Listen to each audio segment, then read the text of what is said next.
Hello, hello, hello, filter-free America listeners. Well, I am back. We're back. We're back together. Finally, right? I think I took. I apologize. I've had an excessive delinquency problem with putting up new episodes. So let me open this episode up with a most sincere apology, backed up with a very honest and what I think is justifiable excuse. This month has been a ridiculously crazy month for me, and I want to let you know that it was not out of laziness or lack of desire about putting up new episodes that I have been so behind. And I think I probably owe you a dozen of them at least. But regardless, I apologize. I had a pretty significant knee injury at work, fell on the ice, and I did something to a meniscus something. I'm not a doctor, believe it or not. I'm not a doctor, and I've got this like monster brace. I performed for the first time last night before last of this recording right here. What is today? Today is what it's a Sunday. Today's the 20th, right? So I performed last night and the night before, but prior to that, I got hurt on the 8th. So between the 9th and essentially the 17th, I'd been useless as a mobile human being. I had been in a lot of pain and swelling, and my knee right now still is in question as far as what exactly is wrong with it. They're pretty sure it's just like either a I can't even say it, meniscus strain or slight tear.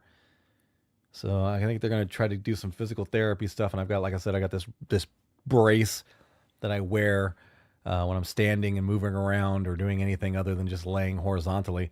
That kind of looks like the knee joint from like RoboCop or something like that. So that's my main excuse. That in conjunction with having issues with my CD release, completely my fault. Apparently I loaded up the wrong or requested the wrong type of file from my artist for the artwork for the CD. And when I thought it was properly submitted, and I thought the clock was already ticking, and I thought I had the release date and everything proper, I was completely wrong. So shortly before the release date, they're like, "Hey, this is not done right." Talking about CD Baby, the company that's helping me release the CD, digitally and through all the digital market. And so that's some other news I need to share with you. Anybody who's been listening or paying attention, I've got a CD coming out. I said it was going to be out on the 21st of this month, tomorrow. Clearly it's not. So it got pushed back significantly just to compensate for the time that it takes for everything to be processed and reviewed and uploaded through all their system and all that stuff. But everything is 100% now, at least as far as CD Baby tells me. So now the new pre-sale date is going to be on a week from tomorrow. That would be Monday the 28th. That's when pre-sales are going to start. And then the official release date, I could have made it a little bit sooner, but I pushed it off just because I wanted to have it on a date that had some kind of significance. And which makes me mad because I really wanted it on the 21st because the 21st was Martin Luther King Day, kind of a person in history I consider a hero to me. So I wanted to release it on that day, but unfortunately I missed that, right? That idea got shot down. That's probably not a right reference for that particular day, but whatever. It got pushed back. So my new release date is February 6th, 2019. That is my birthday. So there's somewhat significance there, depending on who you ask. Strangely enough, it is also Bob Marley's birthday and Ronald Reagan's birthday. My birthday, Ronald Reagan's birthday, and Bob Marley's birthday. What a weird combination. Maybe I'm like the middle ground between Reagan and Bob Marley. That seems kind of right? Like I'm not as super to the left as Bob Marley, nor am I as crazy to the right as Reagan was. Bob Marley was too. I didn't want to mean to imply that he's still alive. So I'm like somewhere in the middle. So maybe that makes sense, right? I don't know. Whatever.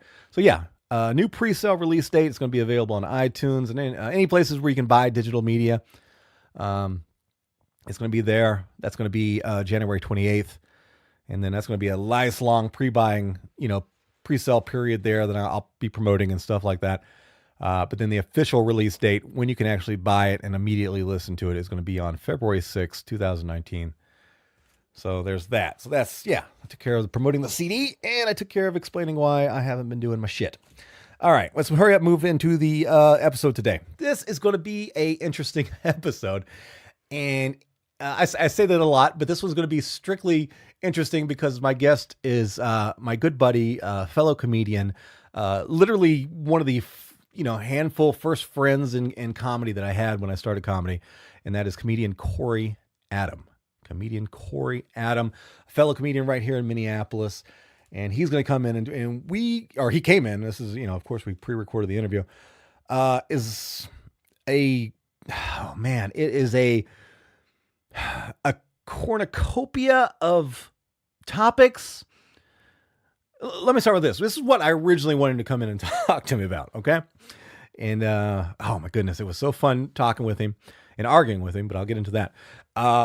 I said, Corey, I wanted to talk to you about your trip to Iceland and recording his new CD. Corey Adam traveled to Iceland. He's a comedian on Stand Up Records, record label, stand-up comedy label. If you don't know who they are, go to Stand Up Records. I think it's standuprecords.com, whatever. Just look for Stand Up Records. And they recorded, if you're a fan of stand-up comedy, I can almost guarantee you they've at least recorded maybe one album of one of your favorite comedians. It's very diverse, their collection. A lot of comics, when they're starting out and trying to get their first deal, they would go through them, maybe they would move on to a bigger label or something like that. But don't let me say, when I say bigger label, don't let me try to diminish that at all. There's some really great comedians on there. Stanhope had some records on there. Louis Black, I actually won a Grammy for, I think it was Louis Black's album called was it the White Album? I can't remember what it was called. Whatever. They won a Grammy for that. Let's see. Kyle Kinane had one on there. Hannibal Buress had a record on there. A lot of comics here in the Twin Cities scene. I'm gapping some names right now. Regardless, there's a long list. Corey Adam being one of them. And I guess he had traveled to Iceland before, really digged it. Said, told Dan, the guy who owns Stand Up Records, hey, this is a cool thing. I want to record my album over there. So that's why I wanted him to come over and tell me about that whole process. He traveled over there out of the country.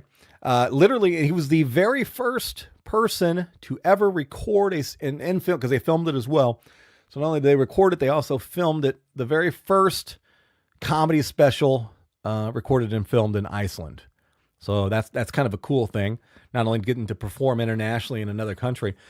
So that was kind of the whole deal. So I wanted to know about that. So I said, Corey, I'm always looking for a good topic to talk with comedians when I bring them in, something, unique and something that you're not going to get anywhere else. So I said, let's do that. Come on in.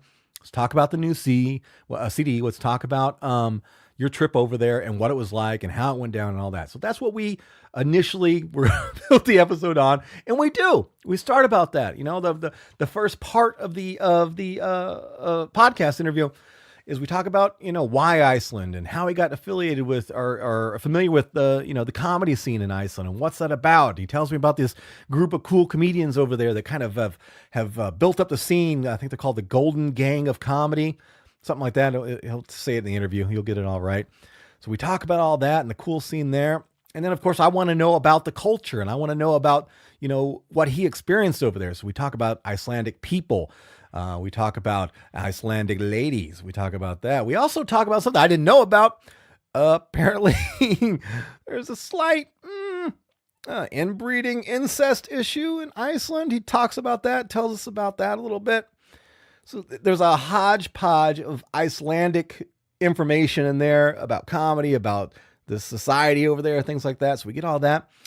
And then Corey and I, we never hold back anything. And somehow we stumbled into a heated discussion. It might sound like an argument at points. Conversation about politics, the games of social manipulation within the country between competing ideologies and so forth. We get into probably our most heated part of it. We talk about Black Lives Matter and his views versus my views of it. And man, this is going to be it's to some of you, it's going to be a really cool episode. It's just going to be an interesting to be kind of the fly of the wall of the conversation. If you know Corey Adam at all, I think you're going to love this conversation. Just because, I mean, he's a passionate dude, and don't mistake it, man. You know, Corey might come across as a dirty, unshaven, filthy, ignorant sometimes, asshole sometimes person, and he is. But he's also a very smart dude. He is. And again, you got to get to know him, and you got to take time to listen to him, and he's rough and abrasive, and that's just who he is. And that's why I love him, and I think that's why everybody loves him. And to be honest, why a lot of people put up with his shit, because inside I know he's a good dude. I know he is. I've known him for a long time. He's been very helpful to me. He's been a good friend to me. After I took my 2 years off from comedy, he was one of the rooms that helped me out the most, getting back up to speed and getting prepared even to record the album, by giving me probably more stage time than was fair relative to whatever else was getting. And I appreciate and love him for that. So that's really the gist of what this episode's about. You're going to get to know who Corey Adam is. You're going to get to know about this recording of this album. You're going to get to hear some of his views on society and politics and everything I mentioned before. So if you're into those kind of conversations, you're going to get it, but you're going to definitely hear us getting a little hyped up, to each other, you know, and he's going to get mad at me for stepping over him or talking over him. But you Corey, you understand, right? You're a very loud person yourself. So if anyone ever wants to compete with you in a conversation, they have to get loud. Okay. But it's fun in the end. The episode ends with us, you know, going back to talking some comedy stuff, and everything works out in the end. And I love the guy to death, and I know you will too. Let's see. Oh yeah. Let's talk about the sponsor. As always, this episode is sponsored by the simplewebsite.us, simplewebsite.us. That is the place that you need to go if you are interested in building a Squarespace website and you would like somebody else to do it for you. You would like some information on how to make the process a little bit easier, or maybe just have a few questions, whatever it is, right? They want to help you to any degree that you need. Build your Squarespace website, right? They have provided and built the Filter-Free America website. So if you want an example, go to filterfreeamerica.com. America intentionally misspelled with a K. We actually talk about that in the episode too. Weird. So go to simplewebsite.us. Go to my website, filterfreeamerica.com. America's misspelled with a K. Check it out. See how it functions. See how it does. And that will give you a good idea of what they can do, you know, and don't think that that's limited to that either, because they just took what I wanted. I want a very simple design. I didn't want a lot of buttons. I just wanted it streamlined. I wanted just the necessary stuff in there. And I think the only additional thing we're going to add is, of course, is a store once the CDs and some of this other cool merchandise I've got coming in is available. Then we're going to be having that on there as well too. So check that out. Again, simplewebsite.us. They're the sponsor. They're the one helping me put the show together. So go check them out. If anything else, just go visit their website. Give them a hit on their website. Help them get some more traction out there in the internet universe by going to simplewebsite.us. All right. Now, before we kick this off, of course, we're going to need a name for this episode, right? And I thought about this pre-recording this intro, and a nickname that Corey had, or still has and still carries, a moniker. I also think he briefly he used to do a podcast with the name involved in that. I don't know why he stopped doing that, but whatever. But his nickname was given to him by, and God, I hope I'm not misquoting this, but I think that Gus Lynch, rest in peace, Gus Lynch, I think he was the one that actually gave him that nickname. I'm going to find out after the fact if I was right or wrong. So I don't know. I'll get back to you on that. But whatever, his nickname has kind of been the Dirty Bomb, right? And of course, that has social relevance and bombing, attached to comedy and all that stuff. So that was kind of his nickname. So I wanted to incorporate that into the title of the show because I always thought that was cool. And we're going to call this episode The Dirty Bomb Dropped on Iceland. The Dirty Bomb Dropped on Iceland with comedian Corey Adam. How about that? Right? You like that? I like that. I don't know. It works for me. It kind of covers a little bit of everything. It makes the title interesting, right? So anybody who just randomly clicks on it, well, what the fuck is this? Okay, we're going to do that. So here we go. This episode, again, is titled The Dirty Bomb dropped on Iceland with comedian Corey Adam right here on Filter Free America. Let's go. So, of all the countries on the planet Earth, the round Earth, not the flat Earth, why Iceland to do your comedy? You're not even going to say hi? We're just jumping right the fuck into it? I've explained this to you countless times. What? I do the intros Nobody and the asked outros you about separately. your fucking intro, dude. I have a system. I'm a human being. I have hardly. You can't just You're say Italian. hello. You can't just say hello. You're an Italian After human. everything we've been through together, you can't just say hello. I was on your first fucking episode of this podcast. You were. Don't you ever disrespect me by not saying hello like a human being. I was on your marijuana podcast where we guys got we got that was so, our failure podcast. We got so high. Yeah, didn't I say? No, I said you guys. I was projecting. That's true. I was on there too. All right. You are partly responsible. You're 1/3 responsible for whatever that was. 1/4. You are always forgetting. Maybe about all the podcasts mystery. should be like that. They should only be like a month long. Dude, I can point out a handful of podcasts that should have only been a week long. There's some podcasts out there that are horrible pieces of It's shit, crazy. and they've gone on for years. I know. And I'm like, I don't have the heart to do. Like, how long has Filter Free been on? Jesus. I had to take a break from it. Yeah. I had to go do AM radio for a little bit. Nobody had to go do AM radio to wash all this podcast off. It's the best career move I ever made. I can't, like, it's just so funny coming here. And I did that mystery episode that'll never air where we quote unquote fed a snake that didn't eat. No. But like, it's just crazy to like come here and record versus like that first episode where it was in the fucking creepy like rape warehouse. Oh yeah. That was it was a practice space. Trampled by Turtles fucking practices there. How fucking creepy could it be? Trampled by creeps, man. That place was creepy as fuck. It was. It was like an abandoned warehouse right on the railroad tracks. I'm sure there's some homeless musicians living in that too. I'm sure that's how it goes. I'm sure there's some homeless dead bodies living there. I don't think they're living there if they're dead bodies. That's just science. say hello next time. That was hello. Hey, how's it going? Oh, I peeked on the microphone. Oh yeah, watch out. Better not See? do that. I get friendly. It gets too much for the microphone. The microphone. These are unfriendly. Now that you have an microphones. album coming out, you've really changed. You know, used to be all about the like respect to the guest. Now it's like fuck you. I have something you can buy on CD, baby. Fucking deal with it, dude. It's gonna be on iTunes too. It's gonna be total corporate sellout too. Sure it is. Not really. It'll be on iTunes till you get flagged for abuse. Okay, dude, I'm gonna do it old school. I'm gonna do it old school hip hop style. Yeah. I'm gonna put them in a backpack. You're gonna put it on your AM radio station. How old school we going? Not that old. I'm gonna sell it. I'm gonna go fucking stand in front of places and it's like, hey, like you a want to Girl buy the Scout. CD? Like, hey, if you buy a CD, I'll also Dressed throw in as these a Girl cookies. Scout, I will. You put me down for exactly no copies of your album. Comes with one Come back free when you package hey, of Thin Mints. Come back when you're dressed like a Boy Scout. I got standards. Well, if you buy 2 discs. I want you to use your mouth and tie my dick into a Windsor knot. Let's see this shit. Go. How old are you when you got your first blowjob? Is this how you tie a knot, Mr. Scout Leader? We'll work on it next time. Which is ironic because I've never had a blowjob that had any merit to it whatsoever. Wow. It was really. Your sex life is depressing. It is. It is. Hi, Joey. How are Hi, you? how you doing? Welcome to your podcast. To the show. The key is to make it funny enough that you can't edit it out. I could just lose the episode. I could just no, we've already done that. Yeah, we've done that once before. I mean, at this point, 50% of the episodes I've done have been thrown away. Well, it was a distraction because the snake wouldn't eat. Yeah. And that was a distraction. Right.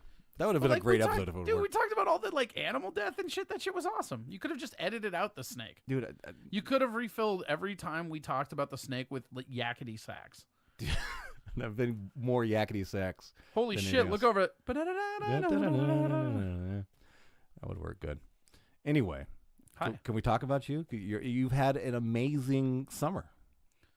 You've had an amazing life. I mean, not for somebody who probably should have been aborted, yeah, you've had an amazing life. Not too bad for an abortion that didn't stick out of Hibbing. Am I right? Was it just didn't have the technology at the time, or whatever. I'm just a survivor, bro. Fair enough. They just didn't stick, Right. So incidentally, every time I sneeze, I see coat hangers. I don't know what that's about. It's like a birth defect. Is that a hang up? That's a pun. I see what you did there. You should abort your puns. That's his first year joke. First trimester of puns. Yeah, that joke, definitely. Your snake is trying to eat me. That's good. I'd feel more afraid if there weren't kettlebells on top of it. If those weights aren't on there, Yeah. she can lift that lid. Oh, I know how snakes work. She is strong. All right, so Hi. you Yeah. wrote. You not only did you, but you were the first person. Yep. To slang jokes and record them and on an album special. Yep. First comedy special. You filmed ever it too, recorded. right? Yep. So there's Yep. video too. There's video evidence.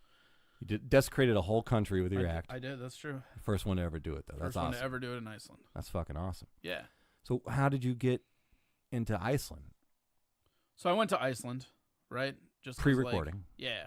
Did you go there with a plan? This is like I'm looking for No, this so what land to happened is record. like there was a wedding in Ireland, and to hop over to Iceland was Was it pretty same cheap. race or mixed race wedding? Which one was it?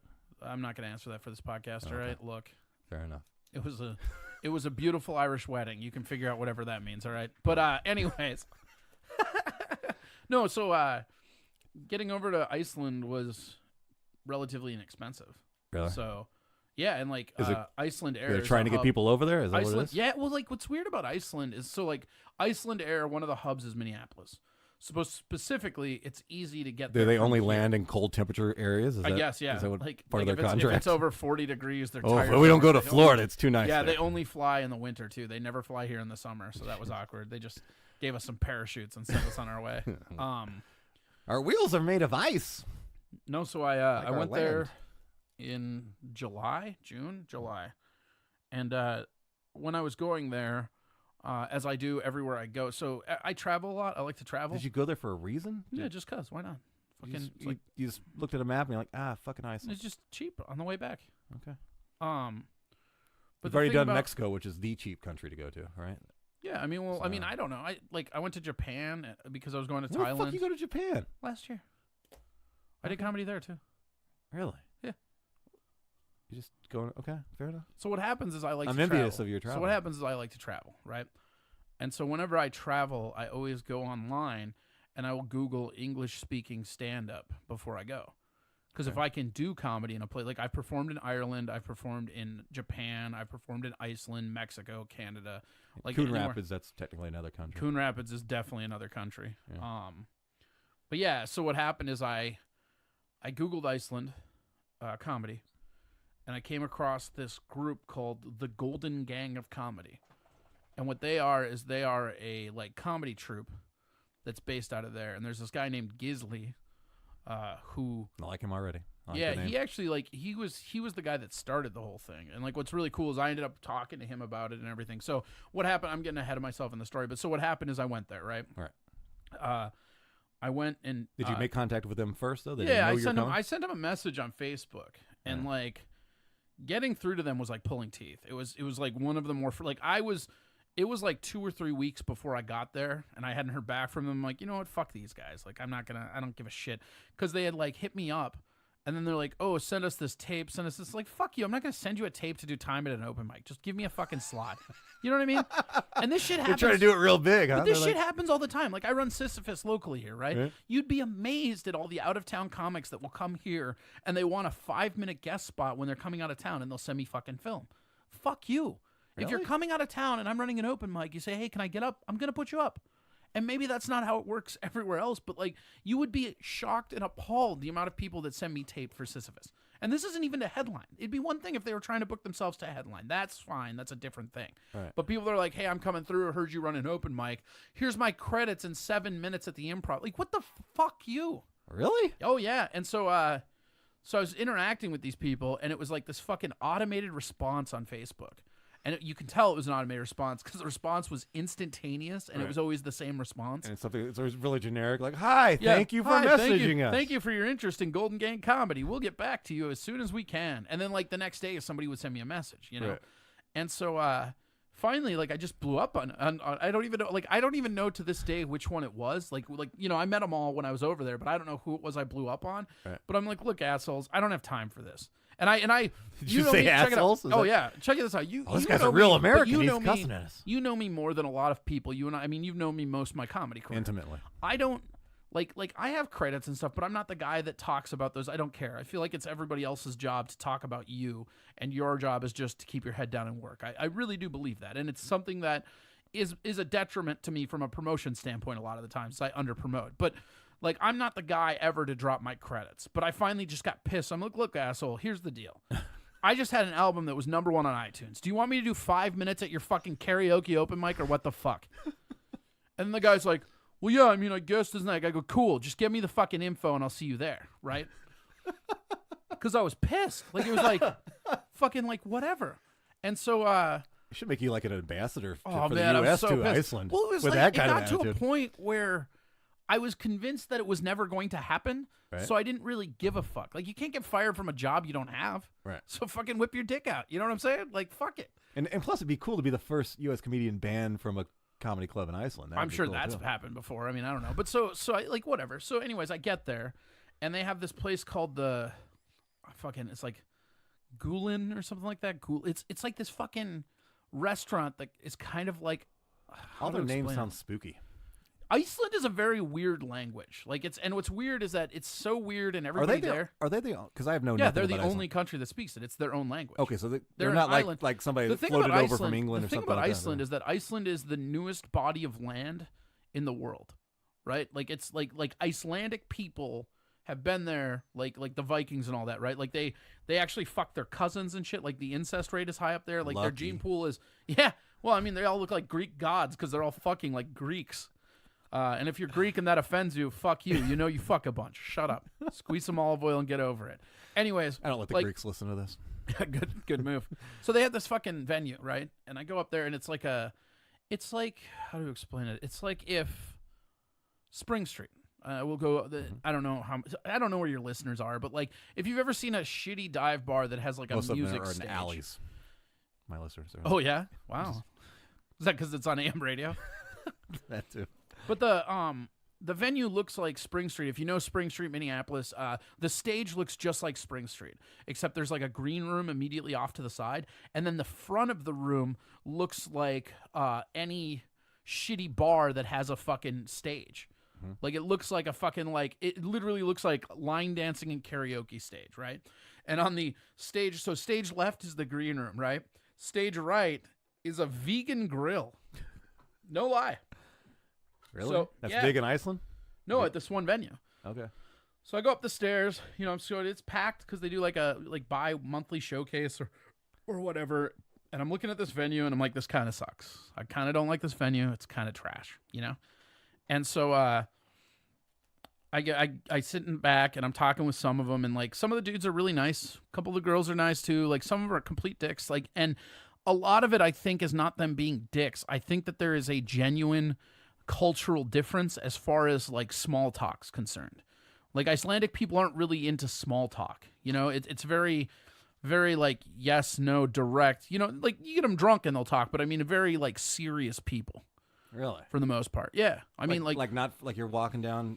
I mean they'll say hi or whatever, but like how if you're just kind of chatting up somebody, like when they're just done talking, but they're still there being polite. Right. That's kind of how Iceland was. Interesting. Yeah, it's fine. But so I meet Gisley, who is running the sound for the show, and he's one of the guys that I interacted with. I was like, oh, hey, my name's Corey. I hand him a copy of jokes. I'm like, here's the album, this and that. Are these all the comics in Iceland at this thing? No. I'm getting to that. Okay, I'm getting to that. Gotcha. Just don't get ahead of yourself there, spiff. So excited. Yeah. This story is so good. Right. Look, I know. It's got both ice and land. I've told a lot of bigly Iceland stories, but this one, it's really bigly.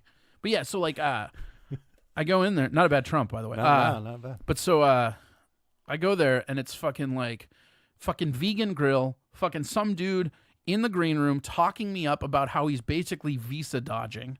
My buddy Joe, shout out to him. And then like this girl that's kind of weird or whatever, and I'm just sitting there, and I'm watching these people go on stage. And like the first guy, Gray Pierre, goes up there, and he's very funny. Gray Pierre's a very funny comic, right? Okay, now tell me, are they doing? Is it you know how England is different-ish stand-up sometimes? Yes, they're doing. What are they doing? American? So they're doing no. So they're actually doing what I would call a hybrid between American and Canadian comedy. But because they're their own thing, it's completely like Icelandic comedy is very unique. Canadian was just like nicer. No, American comedy. What's the difference? Canadian comedy is more. So okay, you have British. You have three major comedy sensibilities when it comes to stand-up right now. Right. You have American, you have UK, and you have Canada. Right. Okay. Americans tend to be, right now anyways, more observational based and more self-deprecation based. That's just kind of what American comedy is right now. I mean, there's exceptions, and obviously in the UK, things are more bizarre, non sequitur, and more toilet related. Like there's a lot of poop humor in UK comedy. I like it already. And then Canadian comedy is kind of this like middle point where it's like self-deprecation but bizarro and silly. And it's kind of almost like road hack, if we're being honest. But it's a very unique thing to them. Okay. And then the Icelandic comedy is like right dead in between. It actually is closer. It's in between Canadian and UK, I guess. But it's its own kind of style, right?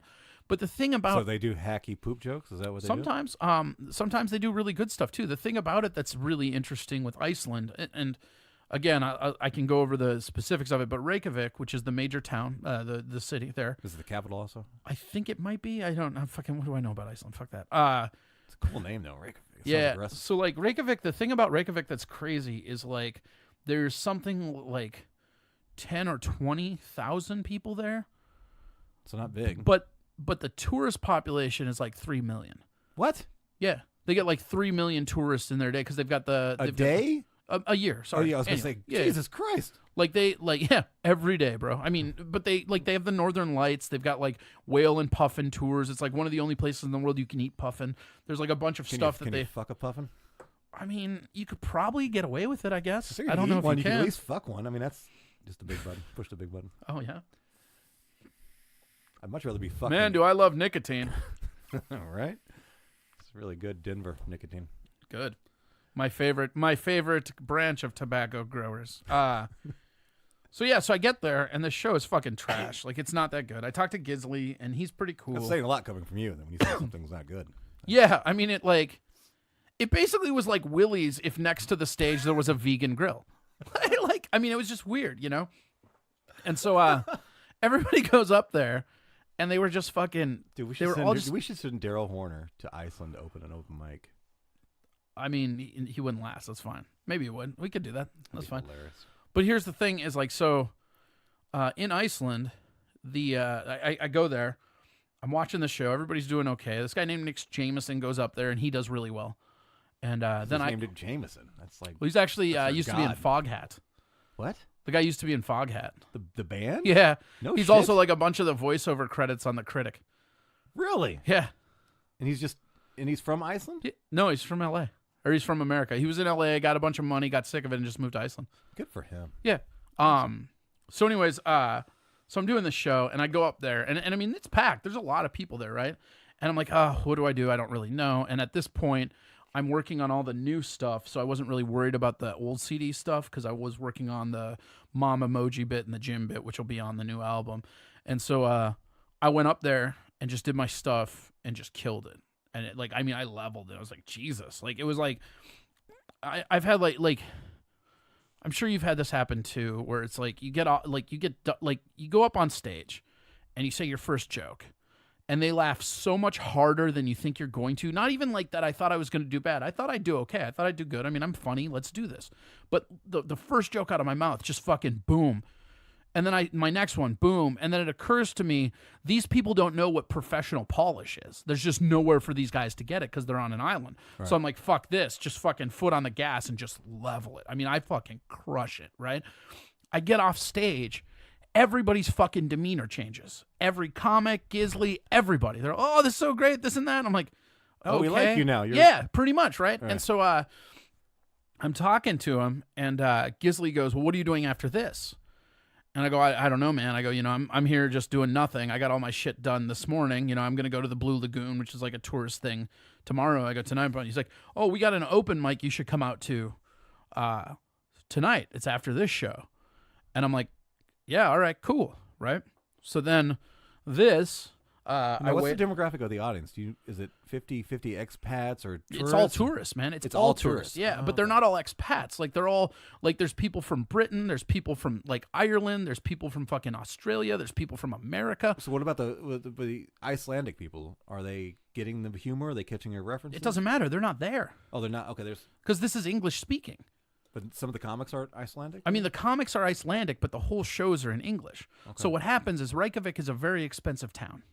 Like, just to be in, it's a very expensive town. Right. It's very cheap to get there, but it's very expensive once you get there. That's how they get you. Interesting. It's like a thing, you know? What was it? What it cost you to fly both ways?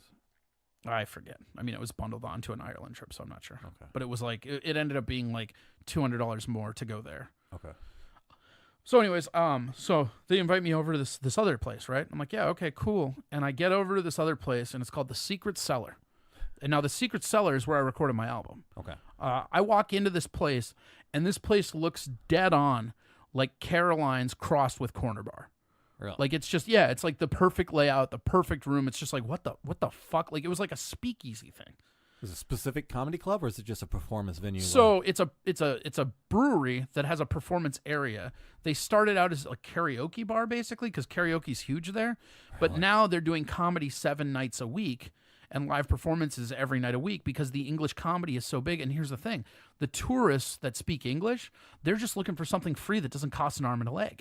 Meanwhile, the business doesn't care because they're overcharging for the beers. So as long as they're getting butts and seats, everybody wins. So the people that are there that have the culture shock of the sticker, they're all like, oh shit, here's some free stand-up comedy in a language I speak, and it has no cover charge. Right? And so we go in there and it's fucking packed. And it's all now, like... are they paying comics? Like, if you were just like... No, it's an open mic. But, I mean, the shows, you said 7 days a week, it's always open mic? Yeah. So they're not doing, like, bringing in headliners? No, like, it's an open mic. No shit. Yeah. Okay. And there's probably about, in the time that I was there, and I was So there... comics are getting dick over there, right? No, they're at an open mic. The fuck? You don't get paid at an open mic? Well, that's what I'm saying. They're doing all their practice. They're not getting... They can't book their own shows? or Good. anything? You can do all the practice you want at open mic. That doesn't mean that open mic will pay you. Did Sisyphus ever pay you? No. Fuck off. Wait, under the table. It was a big deal. It wasn't, and that's fine. But I'm just saying, like, that's just, like, don't even say that the comics are getting dick, because they're not. You want to get paid? Go to another venue and start your show. Well, I'm just saying that they're making all that money off that free entertainment. Don't they allow them to do their own? But if they paid weren't show? doing that, they would be doing karaoke, and they'd be making just as much. There's so many people there versus how many people live there because of the tourists. Maybe you're right. But what about, are the comics touring within the country then? Are they getting a chance? There's nowhere to tour in the country. Okay. What they are getting, and this is I'll get to all this, but so I get to the exchange that they're getting is they're performing in front of packed houses every night of people from around the world. Like, and they're different crowds every night, so it doesn't even matter that they're at the same room. You could do the same set every night of your life to a packed room at the same venue, and it's a different crowd every night. Okay. And so I go down there in this cellar, and we can, like, when we're done or when we take a break, remind me, and I'll show you pictures of the room itself. But, I mean, it's crazy because it's, like, the state, it's, like, you know Corner Bar, right? Right. So for people that don't know, Corner Bar is, like, a Minneapolis venue that does comedy. This venue looks just like Corner Bar if, you know where the sound booth is? Mm-hmm. Right, If that was the stairs going up. Okay? And then the hallway area was just open. So the green room, the hallway area, the stairs don't exist, and that's just all open space. Okay. And that's what it looks like. So it's just stairs that you come down in, and then there's just this room. And the room seats probably like 80 or 90 people.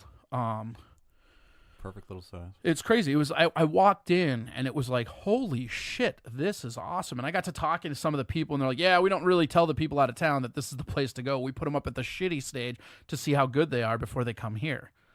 And so that's what was happening to me, is they had put me up on their basically their rough stage. You would have never have saw that. Correct. Right. I mean, unless I like if I had stumbled on it on my own, they would have put me up and stuff. But yeah, if I had bombed there, they never would have, you know. And so I'm asking around. I'm like, who started doing, this? Like 5-10 minutes set, or you know? I mean, they gave me 10. Like they told me whatever. Basically, after I crushed that first time, they didn't even give me time frames. They're just like, go do what you want, because they wanted. Well, and like I was there for in the summer. I think I was there for 5 days. And so I did a different 10 minutes every time I went on stage. So they were more just wanting to see what I had, you know, because they just hadn't seen me before. Right. And so the show, the room's perfect. I'm like, God, who set this all up? And they're like, Gisley. And I'm like, you set all this up? And he goes, yeah. And I go, but you set the other one up too. And he's like, yeah. And then somebody else was like, yeah, he set up this whole scene. And like Gisley and you know, him and I got to talking. He's the local though, right? He's a local guy from Iceland. And him and I got to talking, And I go, well, what happened? Like, how did this come about? Because here is this area that's not really known as a hub for populace. I mean, Iceland's primary like tourist stuff is all nature based. You know, the Northern Lights, volcanic Sylphy River, Blue Lagoon, whale tours, puffin tours. Like everything you do in Iceland is very outdoor oriented. And so I asked him about it. He's like, yeah, I just wanted to do it. And I go, well, why didn't you move? And he told me the funniest story is so he was planning on moving to New York because he wanted to be a stand-up comic, right? Okay. He listened to an episode of Joe Rogan, right? And it was Joe Rogan and Coco Diaz were on the episode, right? Right. And they were talking about these small market comics that move to like LA or New York before they're ready. And they said, get big where you are before you move somewhere else. And Gisley took that to mean, well, I've got to create a stand-up comedy scene in Iceland. And 2 years later, it's thriving. Right. And so I went there, and for 5 days, I had a blast. I met like tons of people. Shout out to Frederick. Shout out to Arnar. Shout out to Bjarnar. Joey, who's actually from here, but he lives over there. Gisley, of course. Grape here. Like they're just all awesome dudes, and they were all really good comics. Is there no female comics over there? Yeah, there's a bunch of them too, but I wasn't hanging out. A lot of the female comics would go up, and then the moment they were done with their stage time, they would just leave. Like, I don't know why, but they didn't hang out that much. And what's really weird is culturally in Iceland, everything is juxtaposed. Like, the females are the aggressors in that society. Really? So the females, it's like 3-to-1 females to men ratio there. Really? And if you go out, like, the females will be hitting on you at the bar because that's just what they do culturally. So did you get some Icelandic puss? No comment. No comment. Oh, man. No, I didn't. This was a work outing, dude. Yeah. But so the It's part of the job. So what happened was I went there, you know, every night I was hanging out, I was drinking, I was having fun. Nick, all these guys that I met, just awesome. And I started to ask these guys, and these guys were all, I'm trying to think, skill set level, they all seemed like they were features, basically. Like they all just seemed like skill level, they were feature comics. And when I started asking them, they all had been doing comedy for like 2 years, 1 year, half year. Yeah. And so I'm trying to think, like, what the fuck that's is... the advantage, like you said, doing those Right. 7 nights a week. Right. And so I'm like, well, what the fuck is happening? And then I thought about it, and it's like, these guys are basically getting up. I just want to go over there and doing a vacation of just doing open mic for a week. That's what I'm saying. These guys are basically doing 7 nights a week. They're getting up at Acme, basically. You know what I mean? Like that's essentially what it is. And they're getting up at Acme where, you know, the crowd is different every fucking night because it's all tourists. Right. And so, like, you know, they may run into the same person here or there, but that person's going to be gone and they're not going to see him for months, if ever again, because that's how it works. Right. So it was crazy though. Like, what's so crazy about the comedy scene? I think that it's invaluable. At least as a learning comic. Of course it is. Yeah. No, I mean, reps are everything. And if you have quality reps, you will accelerate on, like you said, with, you were saying, like, in your CD or whatever, when you were thanking me, having quality reps will help you get to places better than you will. Yeah. Like, bad mics are great for starting comics. They are. You need to learn the lessons at bad mics. That's absolutely build true. That callus of failure up. Correct. But once you get to a certain point, you know, unless you're working on new stuff, there's not really a lot you're going to get out of that, because a lot of the fine tuning that goes into being that comic will come out in the, like, having to, you know, like edit and having to do that. And you need good crowds to make sure that you can eliminate the crowd from the equation. Right. Because if you're trying to write a joke, let's say that you know you're a good comic, but the room's shitty, then you know it's not your fault in the delivery process because you're a good comic. That's the hardest thing to shake, I think. At least it was for me. I still have problems with it. With what? With going up and with the new material, or if you're just practicing, you know, good material and it's an off night or you're off or whatever. Yeah, but blocking that out and going up. None of that matters. But that only comes from repetition. I mean, none of that matters from an editing standpoint. And well, I'm the just thing, talking general performance. Yeah, but the thing about that is, like, you know, with bad mics, good mics, all that stuff, writing, rewriting, that's all stuff that is beneficial in the editing process. But so I'm getting ahead of myself here. So I go to fucking this Iceland place, and, like, there's, you know, 30 or 40 comics, and they're all feature level. None of them has been doing it over 2 years. And I'm like, what the fuck? But here's where it gets really cool. Reykjavik is a lot like Minneapolis, but it's like Minneapolis about 10 years ago, before all the, like, PC bullshit rolled in. Nice. So what happens is that you have this town that vaguely reminds me of my hometown, but nobody's all fucking strung up in PC bullshit because their culture doesn't have the hangups we do. You've got me wanting to move to Iceland. Iceland's great, man. I can't sing enough praises about it. And so what happened was, I mean, the only thing with Iceland is that it's always cold. Like Minnesota gets colder in the winter, but they never get summer. You're going to get 30. Really? Yeah, you're going to get 30 to 40 degrees year round. What? Yeah. They don't. So it's just a dead planet? They're in the Arctic, dude. But they don't have like a warm season where there's. They have a warm season. The warm season goes up to like 30 or to like 40 or 50. Like, but it doesn't even feel like that because it's right on the ocean. I mean, like. It's all volcanic, man. Like they've got some pasteurized grass and shit, but not much. Interesting. But it's all like volcano rock. All right. I mean, they have vegetation for sure. There's vegetation that will grow in anything as long as it's above freezing, you know. Right. Okay. But they don't drop to like -10 in the winter. They will stay that same temperature year round because they're just up in the Arctic, basically, the Arctic Circle or whatever. I think I'd prefer that if I had to choose between that and sub-zero temperatures here all the time. Yeah, I mean, it's not bad. But so anyways, so I came back from the trip and I just like couldn't get it out of my mind how crazy and unique this place was. And so I just started to talk to my record label guy, Dan. And I talked to him about Stand-up records. Yep, Stand Up Records. And I talked to him about, just how much fun I had there. And then I told him, I go, I think I want to record there. And it's just because like from my opinion, and this is just me, we live in a country, if you're a stand-up comic and you're listening to this, we live in a country where if you're not in LA or New York, you are told that there's only one way to achieve any kind of success in this business, and that's to move to one of those two places. And what I saw with Iceland was I saw a way to kind of route that. Like, because the idea is if this album goes over good, right, it comes out, the people in Iceland will help me promote it because it's their first thing. It's going to have Golden Gang's name all over it, so they're going to want it to succeed because it'll help their scene succeed. Right. Meanwhile, that's promotion that's going to be spread across the world in a way that it never would be with LA or New York. Rather than trying to be the biggest comic in the fucking country, let's try to be the biggest comic in the world. Not saying that that'll happen, but just you set the spectrum so high that it'll come back. And I've already noticed, it's kind of funny, I came back from Iceland, and I do that radio show. Shout out to Steel Toe Morning Show and Aaron Immelt, very good guy, great show. I'm very happy to be on there. But like he was telling me it was like 2 weeks after I got back, and he's like, how long were you in Iceland? I go, oh, not that long. And he's like, okay.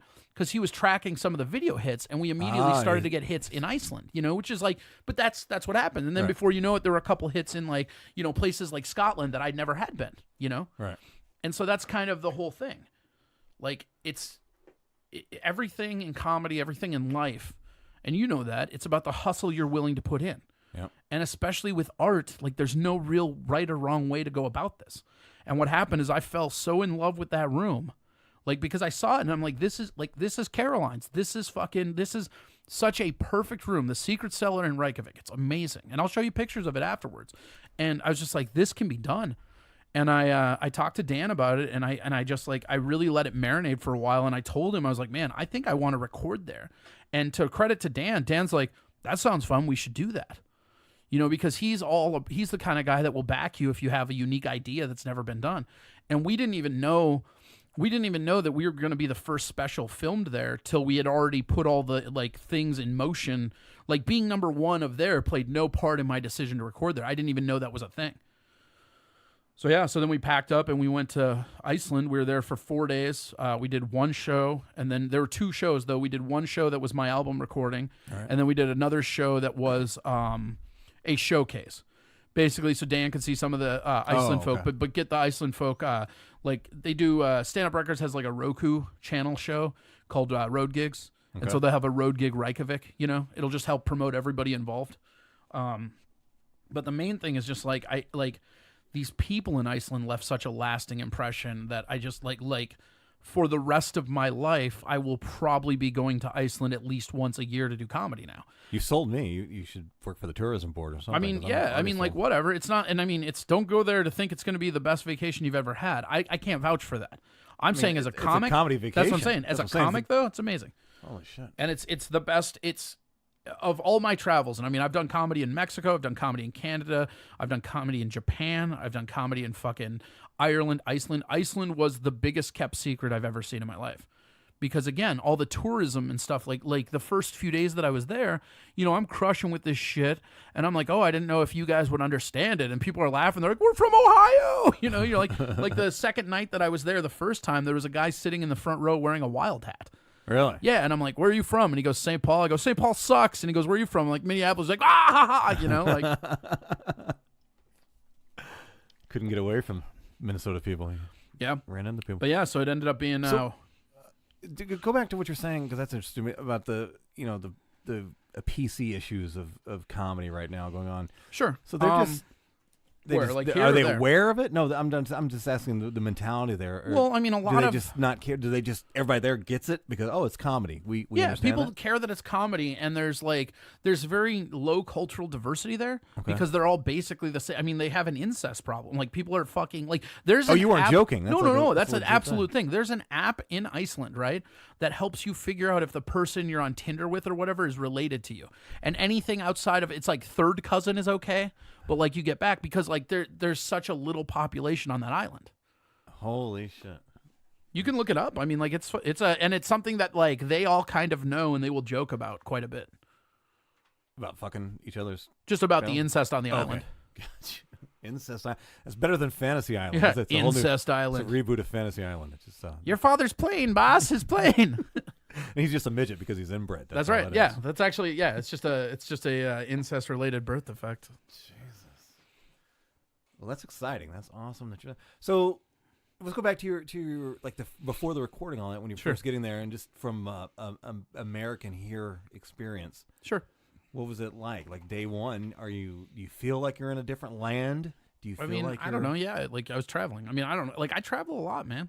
I mean, like I like the only thing I ever really spend my money on is leaving this country. Really? Oh yeah. I mean, I think the only real belonging any American citizen needs is a passport. And that's just because like shit goes down, you want to go. Before they lock the wall, Right. Shut the wall behind us. Right. So like, I mean, it felt like, so here's the thing. First day in Iceland, it felt like I wasn't in Ireland because that's where I just come from. right? So like it was weird. The topography, the like actual island is like the moon because it's a volcanic island. And it's the only place in the world where the tectonic plates meet above ground. So like there are just like gaps in some of the earth where it goes straight down to the tectonic plates. I'd like to see that. It's really cool. Okay. They also have a place that's in the Sulfi, or Sulfi, that's what it's called, Sulfi. And the Sulfi Thank God Lake, it's not a city named Selfie. the Sulfi Lake is like one of the cleanest bodies of water on the earth. Okay. Because it's the water Can you takes get into like it? yeah. Okay. The water takes something. I read all this shit, but I don't know what it is now. I forget. But the water basically goes into the mountain, and because it's all volcanic rock, it's all porous. Right. So the water is basically distilling itself over the course of like 3 years it takes to get from the top of the mountain to the lake. And the lake is like looking in glass, and like you drink it, and you've never tasted water like this. Like you know how water doesn't have a taste? Right. Yeah, it doesn't, but you can damn sure tell when like it's better than the other. Fiji water. It's better Yes, than that. Holy yes. shit. That's what I base all my water standards on is Fiji water. Fiji is trash, man. Just So kidding. what's the you already said kind of their disposition about small talk and whatever. Well, what's like the pulse on the street as far as like all the shit going on internationally and all this stuff? Do they keep up? Do they give a shit? Yeah, they What's keep going up. on I mean- with what I we're mean- doing over here. Do they Most people in most countries are up to date politically, on like, Trump. Where are they leaning to? Are they? No, they're like, the thing about Iceland is that they're left leaning as a country, but they're the right kind of left leaning where they did a bunch of stuff early on to really keep the banking and the manufacturing stuff in check, specifically keeping the means of production away from the government and keeping the banking away from some of the privatized sector so that it just works. Okay. So like it's weird because it's technically a socialist place, but it's not. It's a democracy, but it's like the way they run it is very unique to them, and it works really well for what they're doing. The only problem is that the cost of everything is very expensive. Okay. Is the cost stuff? Is that just because they're trying to soak the tourists when they come in, or is it just really that? I think it's a little of both. I think it's just the currency is that inflated, and they're on an island, so most things are imported in. Like Hawaii. Hawaii is Are really they on their expensive own? too. They're on their own currency too, right? Yeah, Okay. kronar. Okay. Interesting. They got a lot of fish on their currency. All their coins and dollars have fish on it. Really? Yeah. Krona. Sorry, it's krona. That's what it's called. All of our currency smells like fish because, you know. Not the ones that smell like Coke, baby. That's true. So when you're at the bank, they're like, how can I give that to you? Smallest denominations ever. I'm trying to get a gummer. Ones that look like they've been rolled up before? Yeah. Can I get some of those? Can I get any of the rolled up ones? I'm trying to get a gummer off that. Get like at least a gram out of that. What about like food? Interesting foods there. I know they do. They're the only place in the world you can eat puffin. That's an interesting thing, I guess. The puffin's like a penguin? Puffin's like a penguin that can fly, but it's smaller. They're pretty awesome. They taste real good, too. Did you eat puffin? Yeah, fuck yeah, I ate puffin. Did it taste like chicken? No, it tastes closer. It tastes like right in between steak and buffalo. Interesting. It's like a very dense red meat. You would not expect to see. Yeah, you would not expect to see that on a bird. Interesting. I'd like to have some puffin. Is it illegal to import it in here? Would you have Well, it's a protected puffin embargo? It's a protected creature everywhere else but Iceland. But Iceland is like one of their like major like breeding grounds, so they have an overpopulation of it, and the Icelandic people have been hunting and eating puffin for many years. So it's just kind of a thing. How hard is it to kill a bird? What are they hunting it with? Like rocks? They skyfish. They get these nets and they just like catch them in a butterfly net and then they break their necks. It's called sky fishing. That's fucking awesome. Yeah, it's fucking rad. Sounds brutal. Yeah, it's Did super you partake? Did you do it? Did you break the neck? No, I did not. Okay. I just ate them. I just feasted on the spoils of nuggets? war. Is it everything here? No, it's just like it's like is there it's a like McDonald's there with a McPuffin sandwich? It's like it looks kind of like a chicken breast, but it's red. That sounds fucking good. It's super fucking good. Probably super high protein. It's way better than whale and shark. That's for sure. I've had some good shark. You've had whale though? I had whale there too. Did you eat? Was it the blubber? Is it steak or what? I don't know. It's just like they're like fillet cut, like whale, minky whale or whatever. What did it taste like? Garbage. It tasted like the fatty on a prime rib, basically. Like it just wasn't. And I think part of it was the sauce they were cooking it in, but it was trash. Whale sauce. Yeah, it was garbage. What's really good there though is that they have a steak. They also have horse, which I didn't eat. I like this is so funny. It's like I shark. Try horse as much Dude, as I like horse. Shark, whale, puffin immediately, right? I just couldn't bring myself to pull the trigger on the horse, and I don't know why. I'm usually all about that. Yeah. Next time I go there, I'm eating horse for sure. The best part was the owner of the bar. We were talking with Ian Rands is like the day after we recorded or whatever. We're just hanging out drinking. He's talking about like, yeah, I'm going to go home and eat some horse. And he's this and that. And they were talking about it. And Ian's like, where did you get the horse? And he's like, oh, it was our horse. He's like, what? Dude, this dude had a family horse that died. So he brought it to the butcher and now he's eating this horse that he had his whole life. What, did it die of sickness or something? Yeah, just like old or something like that. Just died. Or like it broke something. Horse. Like, I want a thoroughbred horse. But what's so fucking funny is like, so Ian's like, well, why would you do that? This and that. He's like, I don't know, man. When your car dies, you use the parts in other places. Like that was his go-to analogy for eating his horse. Is like, well, when your car dies, you move the transmission out to a different body. What happens if his kid dies? What are you gonna do with that kid? Give me those. I don't know, but I'll tell you this. I'll tell you this. I'm not going to that potluck. No shit. All right, so let's talk about the. You and I are both on the shady side of law sometimes. I don't know what you're talking about. Up and up only. Right. But what did you experience any of that? Any of the kind of the dark culture? Is there a drug culture there? I mean, yeah, there's a drug culture for sure. Well, really? I mean, what are they doing? What are they? They're comics, dude. Yeah, they're everything. Like, I mean, I don't know. They're snorting shit. Like, I mean, you know, speed, coke, fucking whatever. Nothing unique to Iceland, like like fucking. No, it's not like I had fucking like balls or some shit. Dude. Oh man, snort these whales balls. No. Yeah, I mean, tripping balls off these whales balls. These are balls. I was trying to find some cocaine, and if you're listening to this as a cop, these are jokes. I was trying to find some cocaine. Tell me a joke about you wanting to find cocaine in Iceland. Tell me that joke. You heard about this? You seen this? I was trying to find cocaine in Iceland. Allegedly, this is a joke. And it took me like 3 or 4 times to explain to the guy, like one of the guys that I was like talking with to try and find some stuff. Not another comic, a complete unknown pedestrian vacationer, probably not from there. But it took me multiple times of explaining cocaine before they understood that's what I wanted. Because apparently cocaine there is just speed. Really? So the first night when I thought I was scoring some coke, I ended up just scoring speed. And I was like, you do look thinner. So yeah, well, you know, I didn't feel thinner. Okay, I felt ripped off.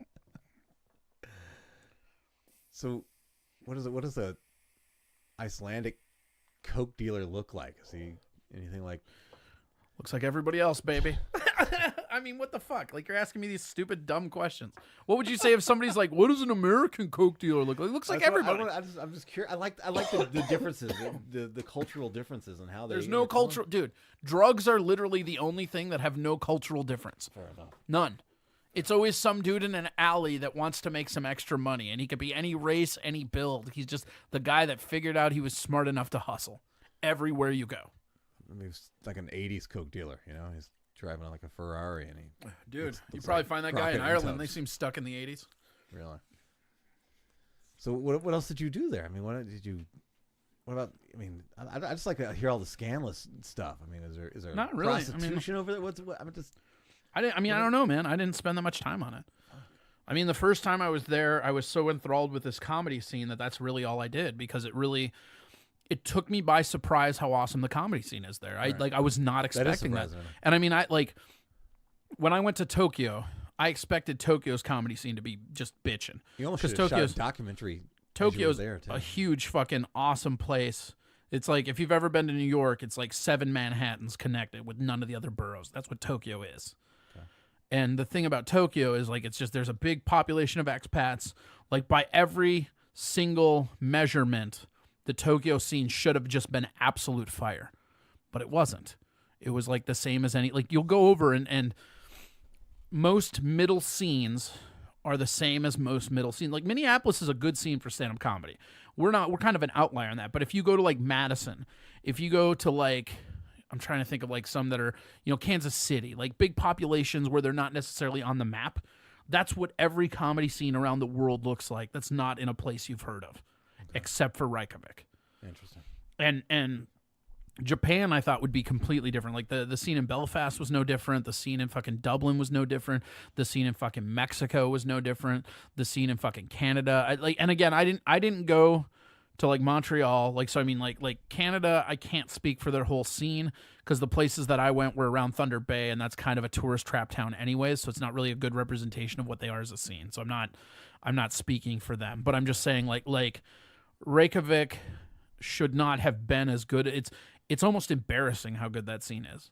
Again, people 2 years in, women, trans people, men, like all kinds of people doing all kinds of different jokes from all over the world. They all end up there. I mean, there's people from America, there's people from Canada, there's people from the UK, people from Australia, people from Germany. I mean, all over the place. Nobody's getting offended. They're just telling jokes. Huh? No, well, the whole thing is that most places you go outside of America don't get offended. Like, what's really interesting about the culture that we live in now, and if you actually go and travel, it's not like that, is that America, we're engaged right now in a very weird political movement where the people on the left have basically turned every political ideology discussion into some kind of qualifying oppression Olympics.